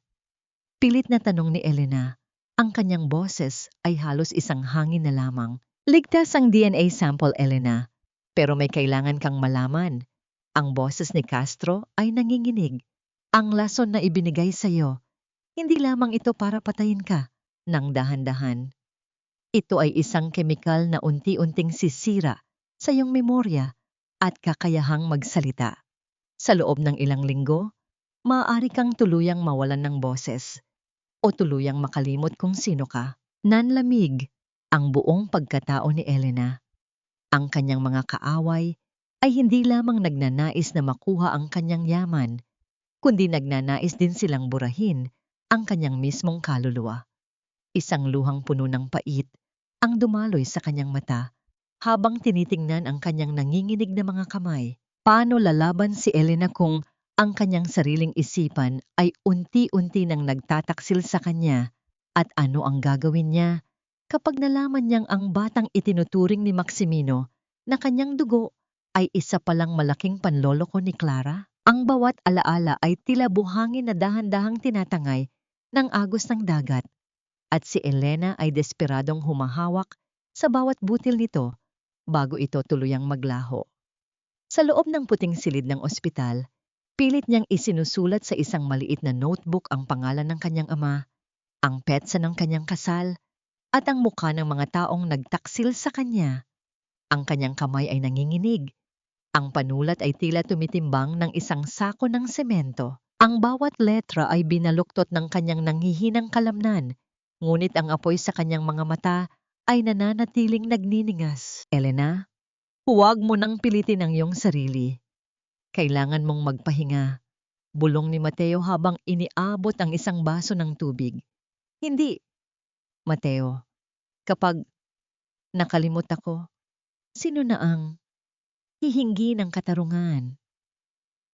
Ang Elena ay basag, parang isang basag na plaka na pilit pinatutugtog. Ang bawat salita ay isang pakikipaglaban sa lasong sumisira sa kanyang lalamunan. Tumingin siya kay Mateo nang may pagsusumamo. Ang bata kailangan malaman ni Maximino. Samantala, sa mansyon ng mga Imperial, ang tagumpay ay tila nagsisimulang magkaroon ng lamat. Si Maximino ay nakatayo sa balkonahe, pinagmamasdan ng kanyang kumpanya sa malayo, ngunit ang kanyang isipan ay hindi mapakali. Si Clara ay naging masyadong mapang-utos. Ang bawat galaw nito ay tila nagsasabing siya na ang nagmamay-ari ng lahat, kabilang na ang kaluluwa ni Maximino. Max, bakit ang lalim ng iniisip mo? We won, remember? Ang boses ni Clara ay puno ng tamis, ngunit para kay Maximino, tila may kasama na itong pait. I've already scheduled the board meeting for your official takeover. Magiging masaya si Junjun kapag nakita niyang ikaw na ang hari ng Imperial Shipping. Junjun, bulong ni Maximino. Tumingin siya sa bata na naglalaro sa hardin. Isang kakaibang pakiramdam ang gumapang sa kanyang dibdib. Bakit sa tuwing tinitingnan niya ang bata, hindi niya makita ang sarili niyang mga mata? Bakit mas nakikita niya ang mukha ng isang lalaking matagal na niyang kinalimutan? Ang dating driver ni Clara? Isang pagkakataon ang dumating nang pumasok si Mateo sa mansyon. Bit-bit ang ilang dokumentong kunwari ay mula sa seguridad. Sa gitna ng katahimikan ng opisina ni Maximino, sadyang iniwan ni Mateo ang isang kopya ng birth certificate na nakuha ni Yaya Rosa sa ibabaw ng mesa, nakatago sa ilalim ng isang report. Nang maiwan si Maximino, kinuha niya ang mga papel at doon niya nakita ang dokumentong yayanig sa kanyang buong mundo. Ang pangalan ng ama ni Junjun sa dokumento ay hindi Maximino Imperial, kundi si Roberto Silva, ang lalaking sinabi ni Clara na pinsan lang niya. Ang hangin sa loob ng opisina ay tila nawala. Ang bawat letra sa papel ay tila mga uod na kumakain sa dangal ni Maximino. Ang lalaking nagnakaw ng buhay ng kanyang asawa, ang lalaking nagtaksil sa bawat pangako, ay nalaman na siya rin pala ay pinagtaksilan ng babaeng akala niya ay kanyang kaligtasan. Clara, ang boses ni Maximino ay naging isang unggol ng isang nasugatang hayop. Eksaktong pumasok si Clara sa silid, may hawak na baso ng alak at nakangiti. Max, I've decided I want the guest wing to be renovated.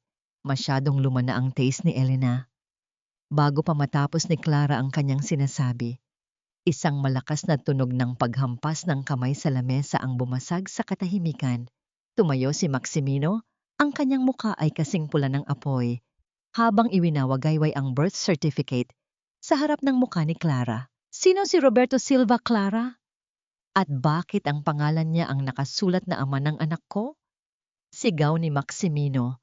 Ang kanyang boses ay tila isang kulog na yumanig sa buong mansyon. Nanlaki ang mga mata ni Clara. Ang baso ng alak sa kanyang kamay ay dahan-dahang dulas. Mula sa kanyang mga daliri, bumagsak sa sahig at nabasag. Ang pulang likido ay kumalat sa puting alpombra na parang sariwang dugo.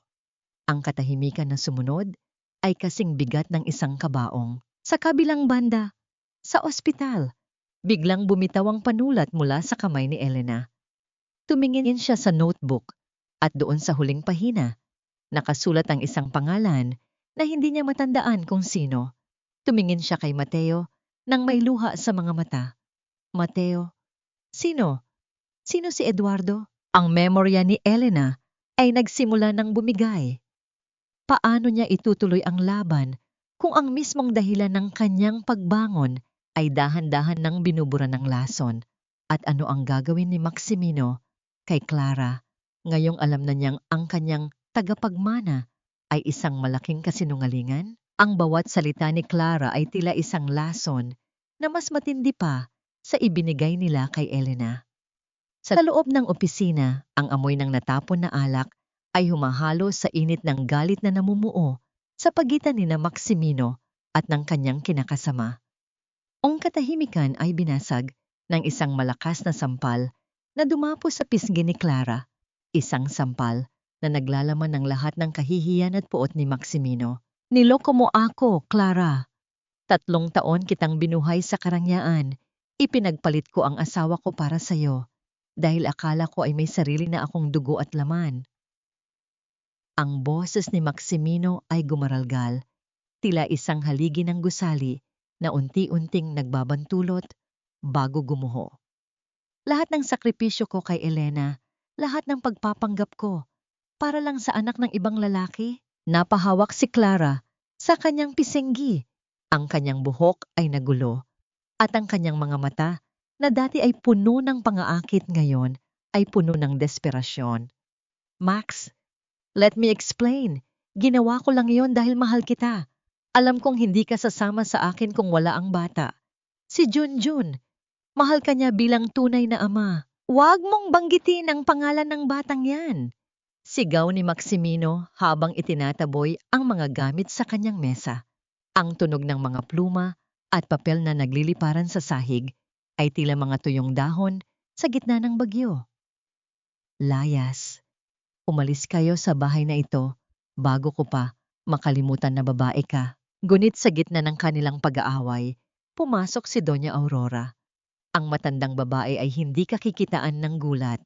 Sa halip, Ang kanyang muka ay kasing tigas ng marmol. Tumigil kayo. Wala tayong oras para sa inyong drama. Bukas na ang anibersaryo at ang lahat ng board members ay darating. Kung itatapon mo si Clara ngayon, Maximino, paano mo ipaliliwanag ang pagkawala niya? Gusto mo bang maghinala ang lahat tungkol sa atin? Tumingin si Aurora kay Clara ng may pandidiri, ngunit mas matimbang ang kanyang kasakiman. Mananatili ka rito hanggang matapos ang gabi ng anibersaryo. Pagkatapos niyon, kukunin mo ang bata at hinding-hindi na kayo magpapakita sa amin. Habang abala ang lahat sa kanilang sariling impyerno, naglakad si Doña Aurora patungo sa silid-aklatan. Isang bagay ang bumabagabag sa kanya. Naalala niya ang gabing nagwala si Elena, ang gabing itinapon nito ang mga libro. Mayroon siyang napansing kakaiba sa kilos ni Elena noon. Dahan-dahan niyang nirepaso ang mga estante hanggang sa huminto ang kanyang mga daliri sa isang makapal at lumang encyclopedia. Ang tunog ng paghila ng libro mula sa pagkakaipit nito ay naglikha ng isang mahinang kaluskos. Doon, sa likod ng makapal na pahina, nahulog ang isang itim na envelope. Nanlamig ang buong pagkatao ni Doña Aurora nang mabasa ang nakasulat sa labas. Moral Clause. Imperial Shipping. Nang buksan niya ang dokumento, ang bawat provision nito ay tila isang hatol ng kamatayan para sa kanilang pamilya. Ang lahat ng ari-arian. Babalik kay Elena, sa sandaling mapatunayan ang pagtataksil. Bulong niya, ang kanyang boses ay nanginginig sa takot. Nalinlang tayo ng baliw na yon. Samantala, sa ospital, ang gabi ay tahimik at malungkot. Nakaupo si Elena sa wheelchair sa harap ng bintana, nakatingin sa mga bituin. Ang kanyang isipan ay tila isang sirang pelikula. May mga bahaging malinaw, may mga bahaging madilim. Ngunit nang marinig niya ang isang nurse na humuhuni ng isang pamilyar na kundiman, biglang tumayo ang kanyang mga balahibo. Ang awiting iyon, ang awit ng kanyang ama. Sa isang iglap, tila'y bumalik ang kislap sa kanyang mga mata. Ang ulap sa kanyang memorya ay pansamantalang nahawi ng kapangyarihan ng musika. Kinuha niya ang kamay ni Mateo na laging nasa tabi niya. Mateo, bukas na. Ang anibersaryo, ang boses ni Elena ay mahina ngunit puno ng kapangyarihan. Dalhin niyo ako sa mansyon. Kahit ito na, ang huli kong paglakad. Gusto kong makita ang kanilang pagbagsak. Ma'am, masyado po kayong mahina. Maaaring hindi niyo kayanin ang stress, pag-aalala ni Mateo. Kaya ko, para kay Papa, para sa 30 taon na ninakaw nila.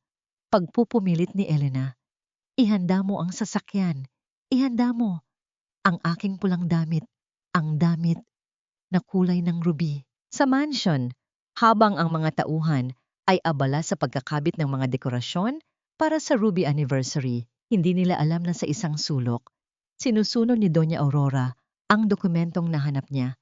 Ngunit habang pinapanood niya ang paglamon ng apoy sa papel, isang bagay ang hindi niya napansin. Ang dokumentong yon ay isa lamang kopya. Ang orihinal ay nasa ligtas na kamay na ni Atty. Castro. Ang gabi ay nagtatapos at ang umaga ng anibersaryo ay paparating na. Isang gabi ng pagdiriwang para sa ilan, ngunit gabi ng paghuhukom para sa lahat. Mabubuhay ba ang diwa ni Elena hanggang sa huling sandali ng anibersaryo o tuluyan na siyang makakalimot bago pa niya makitang magmakaawa ang lalaking sumira sa kanyang buhay? Ang mansyon ng mga Imperial ay tila isang nagniningning na hiyas sa gitna ng kadiliman ng gabi. Ang bawat bintana ay naglalabas ng ginintuang liwanag at ang tunog ng orkestra ay humahalubilo sa tawanan ng mga pinakamaimpluwensyang tao sa industriya ng pagpapadala sa Pilipinas. 30 taon. Ang anibersaryong ito ay dapat sana ay simbolo ng 3 dekada ng pagmamahalan, ngunit sa ilalim ng mga mamahaling palamuti at mga bulaklak na ruby red, may nakatagong amoy ng pagkabulok at kataksilan. Ladies and gentlemen, napakagandang makita kayong lahat dito. Ang boses ni Maximino ay umalingaw sa buong ballroom. Nakatayo siya sa entablado, suot ang kanyang pinakamahal na tuxedo, habang sa tabi niya ay nakatayo si Clara, na tila isang reyna sa kanyang pulang bestida. Ang rubing kwintas ni Elena ay kumikinang sa liig ni Clara, tila isang tropeyo ng kanyang pagkapanalo. Ngayong gabi, ipinagdiriwang natin hindi lamang ang tagumpay ng Imperial Shipping, kundi ang katatagan ng ating pamilya sa kabila ng mga pagsubok. Sa isang sulok, si Doña Aurora ay nakaupo ng tuwid. Ang kanyang mga mata ay mapagmatsyag. Panaka-naka siyang tumitingin sa pintuan, tila natatakot na may aninong lilitaw mula sa nakaraan. Ngunit ang ballroom ay nananatiling puno ng kasiyahan. Walang sino man sa mga bisita ang nakakaalam na ang tunay na may-ari ng lahat ng ito ay kasalukuyang nakikipagbuno sa kamatayan at pagkalimot. Alam kong marami sa inyo ang nagtatanong kung nasaan ang aking asawa, si Elena. Pagpapatuloy ni Maximino, ang kanyang boses ay naging malungkot. Isang perpektong pagganap para sa isang nagluluksang asawa. Napakasakit para sa akin na sabihing ang kanyang kalusugan, lalo na ang kanyang isipan, ay tuluyan ng bumigay. Sa kasalukuyan, siya ay nasa isang espesyal na pasilidad sa Switzerland upang makakuha ng pinakamahusay na pangangalaga. Ito ang dahilan kung bakit kailangan natin ng bagong dugo, bagong lakas na magpapatuloy sa ating nasimulan. Isang mahinang bulungan ng awa ang dumaan sa mga bisita. Tumingin si Maximino kay Clara ng may pekeng paghanga. Kaya naman, sa gabing ito, nais kong formal na ipakilala ang babaeng magiging katuwang ko sa pagpapatakbo ng ating imperyo, ang ating bagong Chief Operating Officer, si Clara de Vega. Magsisimula na sanang pumalakpak ang mga tao nang biglang mangyari ang hindi inaasahan. Ang malaking chandelier sa gitna ng ballroom ay dahan-dahang namatay. Sunod-sunod na nawala ang liwanag mula sa mga dingding hanggang sa mabalot ng ganap na kadiliman ang buong hall. Ang tunog ng orkestra ay biglang tumigil, napalitan ng mga bulong ng pagtataka at kaba mula sa mga bisita. Mateo, anong nangyayari sa kuryente? Sigaw ni Maximino sa gitna ng dilim. Ngunit walang sumagot. Sa halip na bumalik ang ilaw, ang malaking projector screen sa likod ng entablado ay dahan-dahang bumaba. Isang mahinang tunog ng static ang narinig at pagkatapos ay isang imahe ang lumitaw. Hindi ang slideshow ng kumpanya, kundi isang video na kuha mula sa isang nakatagong kamera sa loob ng opisina ni Maximino. Masyado na siyang nagiging pabigat, Clara. Sa sandaling maikulong natin siya, ang lahat ng shares niya ay mapupunta na sa pangalan ko at sa anak nating si Junjun. Ang boses ni Maximino ay umalingganggaw sa buong ballroom, malinaw at nakakapangilabot. Ang bawat bisita ay napako sa kanilang kinatatayuan habang pinapanood ang kanilang hinahangaang negosyante na nakikipaghalikan kay Clara at tinatawag itong tunay na reyna ng mansyon. Ang mukha ni Maximino ay namutla. Tila naging kasing puti ng papel sa gitna ng dilim. Patayin niyo yan! Patayin niyo yan ngayon din! Sigaw ni Maximino. Pilit niyang sinusugod ang control booth, pero hinarang siya ng dalawang lalaking hindi niya kilala. Ang video ay nagpatuloy. Sunod na lumitaw ang mga dokumento. Ang DNA test ni Junjun na nagpapatunay na hindi ito anak ni Maximino at ang mga record ng bangko na nagpapakita ng paglilipat ng pondo ni Clara patungo sa isang lihim na account. Ang bawat lihim na inakala nilang baon na sa lupa ay isa-isang nahuhubaran sa harap ng pinakamataas na lipunan. Biglang bumukas ang mga ilaw, ngunit hindi na ito ang mainit na ginintuang liwanag kanina. Ito ay isang matigas at maputing liwanag na nakatutok sa gitna ng malaking pintuan ng ballroom. Doon, nakatayo ang isang babae. Nakasuot siya ng isang mahaba at nagniningning na pulang damit, ang kulay ng dugong dumanak at ng rubing ninakaw. Bagamat nakaupo sa isang wheelchair na itinutulak ni Mateo, ang kanyang tindig ay tila isang reynang babawi ng kanyang trono. Ang kanyang mukha, bagamat may bakas ng sakit, ay puno ng isang nakakakilabot na kapayapaan, si Elena. Lahat ay napasinghap. Ang mga bisita ay dahan-dahang tumabi upang bigyan siya ng daan. Tumingin si Elena nang diretso sa mga mata ni Maximino na ngayon ay nanginginig sa takot at kahihiyan. Ang anibersaryong ito ay hindi para sa atin, Maximino. Ang boses ni Elena ay mahina. Ngunit dahil sa katahimikan ng hall, narinig ito ng lahat. Ito ay para sa katotohanan. Inangat ni Elena ang kanyang kamay at doon nakita ng lahat ang orihinal na dokumento ng moral clause. Ngunit bago pa man siya makapagsalita muli, isang malakas na sigaw ang narinig mula sa itaas na balkonahe. Si Clara, na nawala na sa sariling katinuan dahil sa kahihiyan, ay may hawak na isang matalim na bubog mula sa basag na bote ng alak at mabilis siyang bumababa sa hagdan patungo sa direksyon ni Elena. Hindi mo kukunin ang lahat sa akin. Mamamatay ka, Elena. Ang sigaw ni Clara ay tila isang matalim na bubog na humiwa sa katahimikan ng ballroom. Haba ay mabilis na bumababa sa hagdan. Hawak ang nagbabagang piraso ng salamin. Ang mga bisita ay nagsimulang magsisigawan at magsitakbuhan, lumilikha ng isang magulong eksena. Ngunit sa gitna ng kaguluhan, isang matikas na figura ang humarang sa pagitan ni Clara at Elena. Hindi ka makakalapit sa kanya. Ang boses ni Mateo ay puno ng determinasyon. Sa isang malis na galaw, hinarang niya si Clara, hinawakan ang braso ng dalaga at pilit itong inagaw ang matalim na bubog.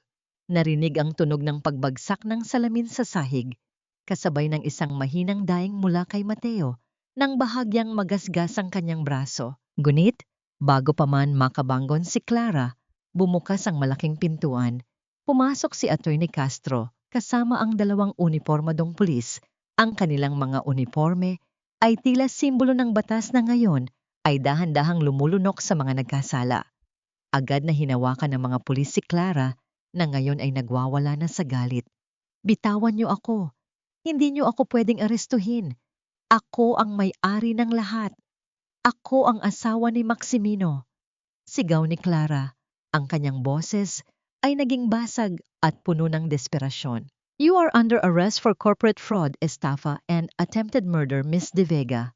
Mariying sabi ng isang pulis. Habang kinakaladkad si Clara papalabas, dahan-dahang inangat ni Elena ang kanyang kamay.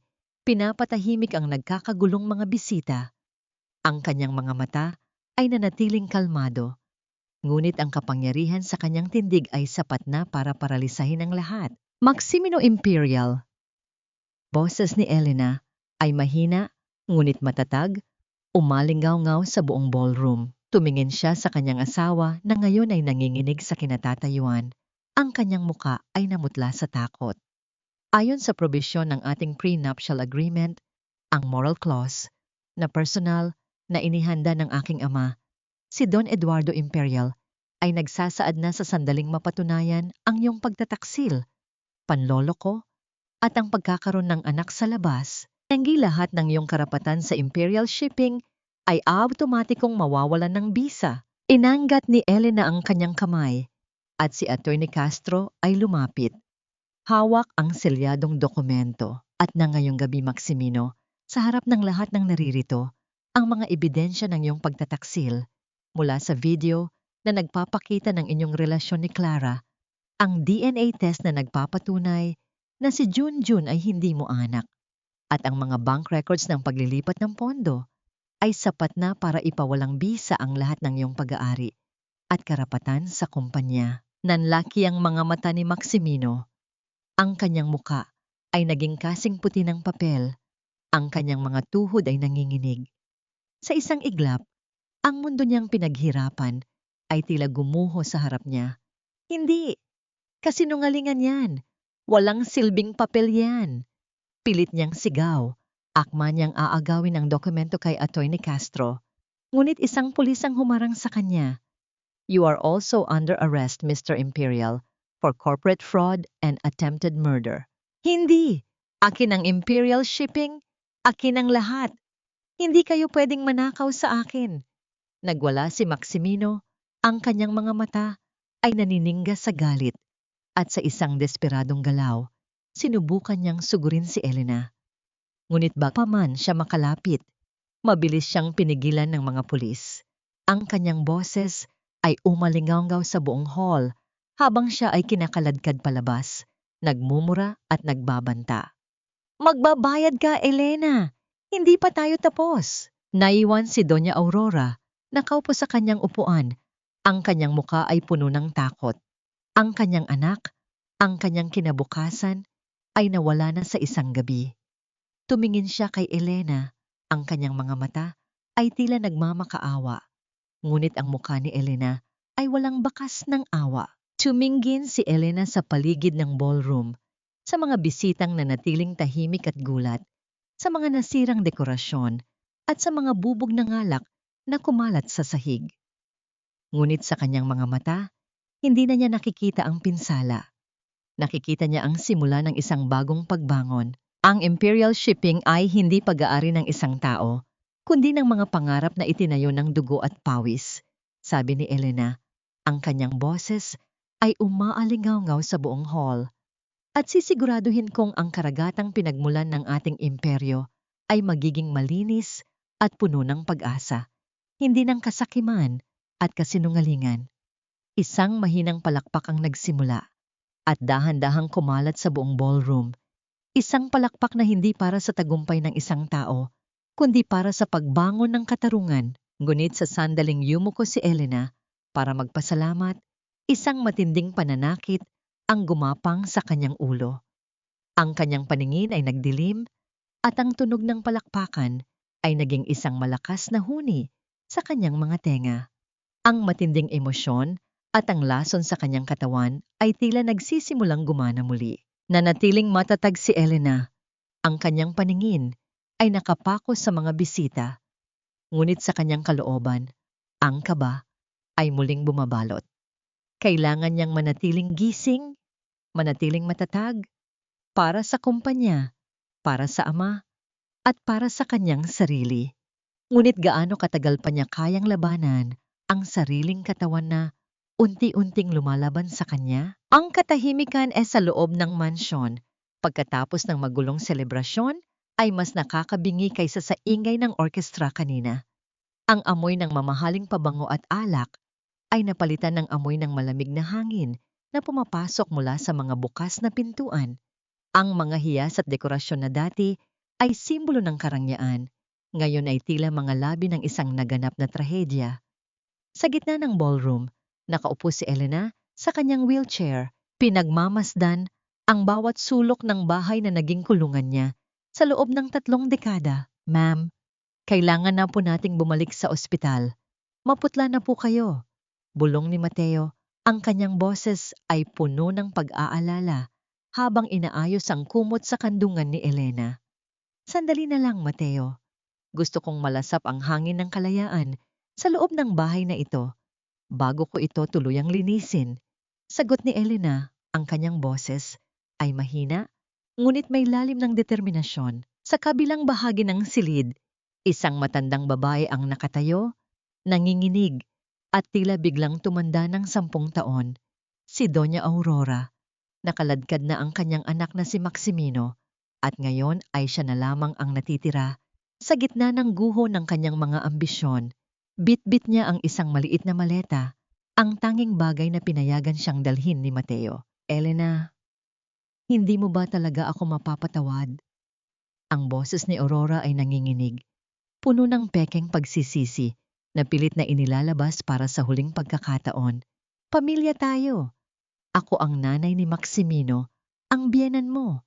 Saan ako pupunta sa ganitong oras? Tumingin si Elena sa matanda. Wala na siyang nararamdamang galit, tanging isang malalim na pagkapagod at awa. Pamilya, Aurora? Ang pamilya ay hindi naglalagay ng lason sa tsaan ng kanilang anak. Ang pamilya ay hindi nagpaplano kung ano itatapon ang isang tao sa kalsada para lamang sa pera. Ang bahay na ito ay pag-aari ng mga imperial, ang tunay na imperial, at ikaw at ang anak mo ay naging mga anay lamang sa loob ng 30 taon. Sa isang huling sulyap ng puot, tumalikod si Aurora. Ang tunog ng kanyang maleta na hinihila sa sahig ay naglikha ng isang mahaba at malungkot na kaluskos. hanggang sa tuluyan siyang lumabas ng malaking pintuan. Sa labas, ang kadiliman ng gabi ang sumalubong sa kanya, ang parehong kadiliman na nais niyang iparanas kay Elena. Samantala, sa loob ng isang madilim na selda sa presinto, nakaupo si Maximino. Ang kanyang tuksedo ay gusot na, ang kanyang buhok ay magulo, at ang kanyang mga mata ay nakatitig sa kawalan. Ang bawat sandali ng katahimikan ay tila isang pahina ng kanyang buhay na nasusunog.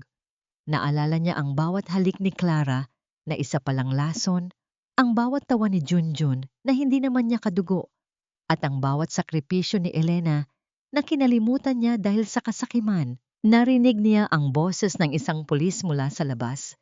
"Mr. Imperial, may bisita ka." Pumasok si Clara, nakaposas din at may mga matang puno ng poot, ngunit hindi sila nagyakap. Sa halip, ang unang lumabas sa mga labi ni Clara ay isang sumbat. "Sinasabi ko na sa'yo, Maximino, masyado kang naging kampante. Kung hindi dahil sa katangahan mo, nasa Switzerland na tayo ngayon." Ang huling imahe enjoy masayang pamilya ni Maximino ay nagtapos sa isang palitan ng mura at paninisi sa loob ng rehas.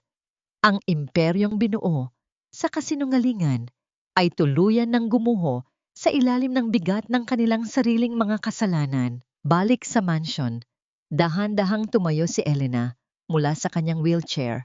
Sa tulong ni Mateo, ang kanyang mga binti ay nanginginig, ngunit pinilit niyang humakbang patungo sa portrait ng kanyang ama na ngayon ay punit na at nasa sahig. Pinulot niya ito at hinaplos ang mukha ni Don Eduardo. "Tapos na, Papa. Malinis na ang ating pangalan," bulong ni Elena. Ngunit sa gitna ng kanyang panalangin, isang matinding pananakit ang muling gumuhit sa kanyang isipan. Ang kanyang mga kamay ay biglang nawalan ng lakas at ang portrait ay dahan-dahang nahulog muli. Ang boses ni Mateo na tumatawag sa kanyang pangalan ay tila naging isang malayong bulong. "Ma'am, Elena." Ang katawan ni Elena ay dahan-dahang bumigay, ngunit sa pagkakataong ito, hindi siya natatakot. Ang kanyang mga mata ay nakatingin sa bukas na pintuan kung saan tanaw ang liwanag ng bukang liwayway. Ang gabi ng paghihirap ay tapos na, ngunit ang laban para sa kanyang buhay at memorya ay nagsisimula pa lamang. Matatandaan pa kaya ni Elena ang kanyang tagumpay paggising niya? O ang lahat ng ito ay magiging isang magandang panaginip na dahan-dahang buburahin ng natitirang lason sa kanyang dugo? Hindi lahat ng sugat ay kailangang maghilom sa paraang inaasahan natin, Mateo. Minsan, ang ang nagsisilbing paalala na tayo ay lumaban at nanalo. 6 na buwan ang lumipas simula ng gabing mabalot ng dilim at liwanag ang mansyon ng mga Imperial. Nakaupo si Elena sa balkonahe ng isang maliit, ngunit magandang bahay sa tapat ng dagat sa Batangas. Malayo sa ingay ng Maynila, malayo sa mga alaala ng pengeng pagmamahal. Ang kanyang balat ay may bahagya ng kulay dahil sa sikat ng araw, at bagamat may hawak siyang tungkod para sa kanyang paglalakad, ang kislap sa kanyang mga mata ay tuluyan ng nagbalik. Ang lason sa kanyang katawan ay nag-iwan ng permanenteng pinsala sa kanyang boses na ngayon ay bahagyang paos, ngunit ang kanyang isipan ay kasing linaw na ng kristal na tubig sa kanyang harap. "Ma'am, dumating na po ang balita mula kay Attorney Castro," sabi ni Mateo habang inilalapag ang isang tasa ng tsaa sa lamesa. Saang siya mismo ang nagtimpla mula sa mga sariwang dahon, ligtas at puno ng malasakit. Hinatulan na po si Maximino ng 20 taon. Si Clara naman ay 15 taon dahil sa pakikipagsabwatan at tangkang pagpatay. Huminga ng malalim si Elena. Walang nangiti ng tagumpay sa kanyang mga labi. Tanging isang malalim na buntong hininga ng paglaya. "Kumusta si Junjun?" Nasa Pangganggalaga na po siya ng mga kapatid ni Roberto Silva sa probinsya. Sila po ang tunay na pamilya ng bata. Ipinadala ko na rin po ang tulong pinansyal na ipinagbilin niyo para sa kanyang pag-aaral, sagot ni Mateo. Ito ang kabutihan ni Elena na hindi kailanman naintindihan ni Maximino. Sa kabila ng lahat, Hindi niya hinayaang madamay ang isang inosenteng bata sa kasalanan ng mga magulang nito. Para kay Elena, ang pagputol sa kadena ng puot ang tunay na paraan ng pagpapagaling. Gusto ko siyang makita, Mateo. Sa huling pagkakataon, bulong ni Elena. Makalipas ang ilang araw, dinala ni Mateo si Elena sa New Bilibid Prison. Sa likod ng makapal na salamin, nakita niya si Maximino. Ang lalaking dati ay kasing kinangnang brilyante sa kanyang paningin ay isa na ngayong lanta at lupaypay na anino. Ang kanyang orange na uniforme ay tila sumasakal sa kanyang dating mataas na lipad. Nang makita niya si Elena, nanginginig niyang itinalumbaba ang kanyang mga kamay sa salamin. Elena, patawarin mo ako. Please. Ang boses ni Maximino ay gumaralgal sa intercom. Naligaw lang ako. Nagamit lang ako ni Clara. Mahal kita, Elena. Ibalik mo ako sa mansyon. Hinding-hindi ko na uulitin. Tiningnan siya ni Elena nang matagal. Walang galit, walang puot. Tanging isang malalim na kawalan ng nararamdaman. Naparito ako hindi para makinig sa iyong mga kasinungalingan, Maximino.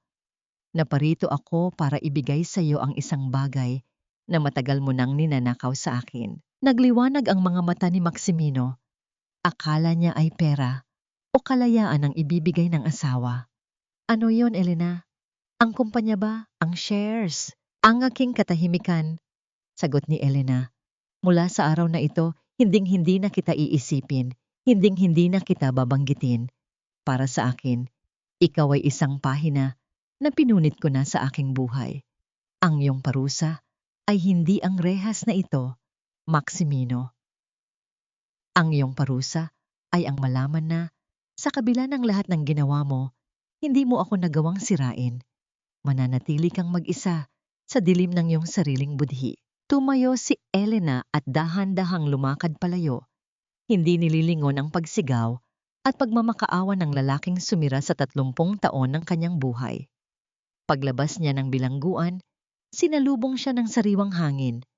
Bago sila makabalik sa Batangas, huminto sila sa sementeryo. Sa harap ng puntod ng kanyang ama, inilapag ni Elena ang rubing kwintas na kinuha niya mula sa ebidensya ng pulisya. Papa, heto na ang iyong hiyas. Hindi na ito kailangang isuot ng sinuman. Hayaan nating manatili ang liwanag nito sa ilalim ng iyong pangangalaga. Bulong niya habang ibinabaon ang kwintas sa tabi ng marker ni Don Eduardo. Sa kanyang pag-uwi, may iniabot sa kanya si Mateo. Isang liham na natagpuan sa lumang vault ni Don Eduardo na hindi pa nabubuksan noon. Ang sulat ay may petsang 1 linggo bago mamatay ang kanyang ama. Elena, aking anak, alam kong darating ang araw na mapapagod ka sa pagpapasensya. Huwag kang matakot kung sa pakiramdam mo ay nawawala ang iyong memorya o ang iyong lakas. Ang tunay na kayamanan ay hindi ang iyong naaalala, kundi ang iyong nagawa. Ang bawat barkong naglalayag sa dagat ay may bahagi ng iyong kaluluwa. Ikaw ang tunay na imperial, hindi dahil sa pangalan, kundi dahil sa iyong puso. Palaging may bukang liwayway pagkatapos ng pinakamahabang gabi. Niyakap ni Elena ang liham. Ang kanyang mga luha ay dahan-dahang pumatak. Ngunit sa pagkakataong ito, ang mga luha ay hindi na maalat at mapait. Ang mga ito ay matamis na pag-ulan ng pagpapatawad sa kanyang sarili. Handa na po ba kayong bumalik sa kumpanya bukas, ma'am? Tanong ni Mateo habang tinutulungan siyang makaupo sa tabi ng dagat. Tumingin si Elena sa abot tanaw kung saan ang araw ay dahan-dahang lumulubog, nagbibigay ng kulay kahel at lila sa kalangitan. Bukas, Mateo, bukas ay magsisimula ang unang araw ng natitirang bahagi ng aking buhay. At sa pagkakataong ito, ako na ang magiging kapitan ng sarili kong barko. Ngunit sa gitna ng kanyang kapayapaan, isang pamilyar na anino ang nakita ni Mateo sa malayo, isang lalaking may dalang mga bulaklak, nakatayo sa may dalampasigan, tila naghihintay ng tamang sandali. Sino ang lalaking ito? At bahagi ba siya ng nakaraan ni Elena na kinalimutan niya? O isang bagong simula na hindi niya inaasahan. Ang dagat ay walang pinipiling panahon. Sa ilalim ng nagbabagang sikat ng araw o sa gitna ng pinakamalupit na bagyo, ang mga alon ay patuloy sa kanilang paghampas sa dalampasigan, isang walang hanggang siklo ng pagdating at paglisan. Ganito rin ang naging buhay ni Elena. Nakatayo siya ngayon sa deck ng pinakabagong barko ng Imperial Shipping, ang MV Don Eduardo. Ang hangin ng karagatan ay humahaplos sa kanyang mukha, bitbit ang amoy ng asin at ang pangako ng isang bagong paglalakbay. Wala na ang wheelchair, wala na ang nanginginig na mga kamay. Bagamat may bahagyang bagal sa kanyang bawat hakbang, ang kanyang tindig ay kasing matatag ng mga bakal na bumubuo sa kanyang imperyo. Sa nakalipas na 1 taon, ang Imperial Shipping ay muling naging sentro ng industriya, hindi dahil sa takot o manipulasyon, kundi dahil sa integridad na muling ibinalik ni Elena. Ang mga board members na dati ay nakayuko kay Maximino ay ngayon ay puno ng paggalang sa babaeng napatunayan na ang talino ay hindi nasusukat sa edad o sa lakas ng boses, kundi sa lalim ng paninindigan. Ang mansyon sa Maynila ay hindi na niya tinitirhan. Ginawa niya itong isang tahanan ng pag-asa, isang shelter para sa mga kababayang biktima ng pang-aabuso at panloloko, upang ang bawat sulok na dati ay saksi ng kanyang pagluha ay maging saksi naman ng pagbangon ng iba. Ma'am Elena, handa na po ang lahat para sa ating paglayag. Ang boses ni Mateo ay nanggaling sa kanyang likuran. Nakasuot ang lalaki ng uniforme ng isang kapitan. Ang kanyang mga mata ay puno ng katapatan at isang bagong uri ng ningning. Ang misteryosong lalaking nakita sa dalampasigan noon ay wala ng iba, kundi ang katotohanang si Mateo ay nanatili, hindi lamang bilang isang bantay, kundi bilang isang kaibigang handang sumabay sa anumang bagyo. Salamat, Mateo. Handa na rin ako, tugon ni Elena nang may malambing na ngiti. Tiningnan ni Elena ang kanyang mga kamay. Wala na roon ang rubing kwintas, wala na ang mga mamahaling hiyas na dati ay tila mga tanikala. Ang tanging suot niya ay isang simpleng singsing na pilak, isang regalo sa sarili bilang simbolo ng kanyang kasal sa sariling kalayaan. Tinapos na niya ang lahat ng koneksyon sa nakaraan. Si Maximino at Clara ay nananatiling mga bilanggo ng kanilang sariling mga gawa. Mga pangalang dahan-dahan nang binubura ng panahon sa kanyang isipan. Sa huling pagkakataon, bago tuluyang umandar ang barko, pumikit si Elena at dinama ang init ng araw sa kanyang balat. Ang tanong, kung napatawad na ba niya ang mga nanakit sa kanya ay mayroon ng malinaw na sagot. Pinatawad niya sila hindi dahil karapat-dapat sila, kundi dahil karapat-dapat ang kanyang puso sa kapayapaan. Ang tunay na pagpapatawad ay ang hindi na pagpayag na kontrolin ng nakaraan ng iyong bukas. Ang bayhok na iniwan ni Elena sa bawat taong nakasaksi sa kanyang buhay ay simple. Ang pagiging matatatag ay hindi ang hindi kailanman pagbagsak, kundi ang pagpili na tumayo muli, kahit gaano pa kadilim ang gabi.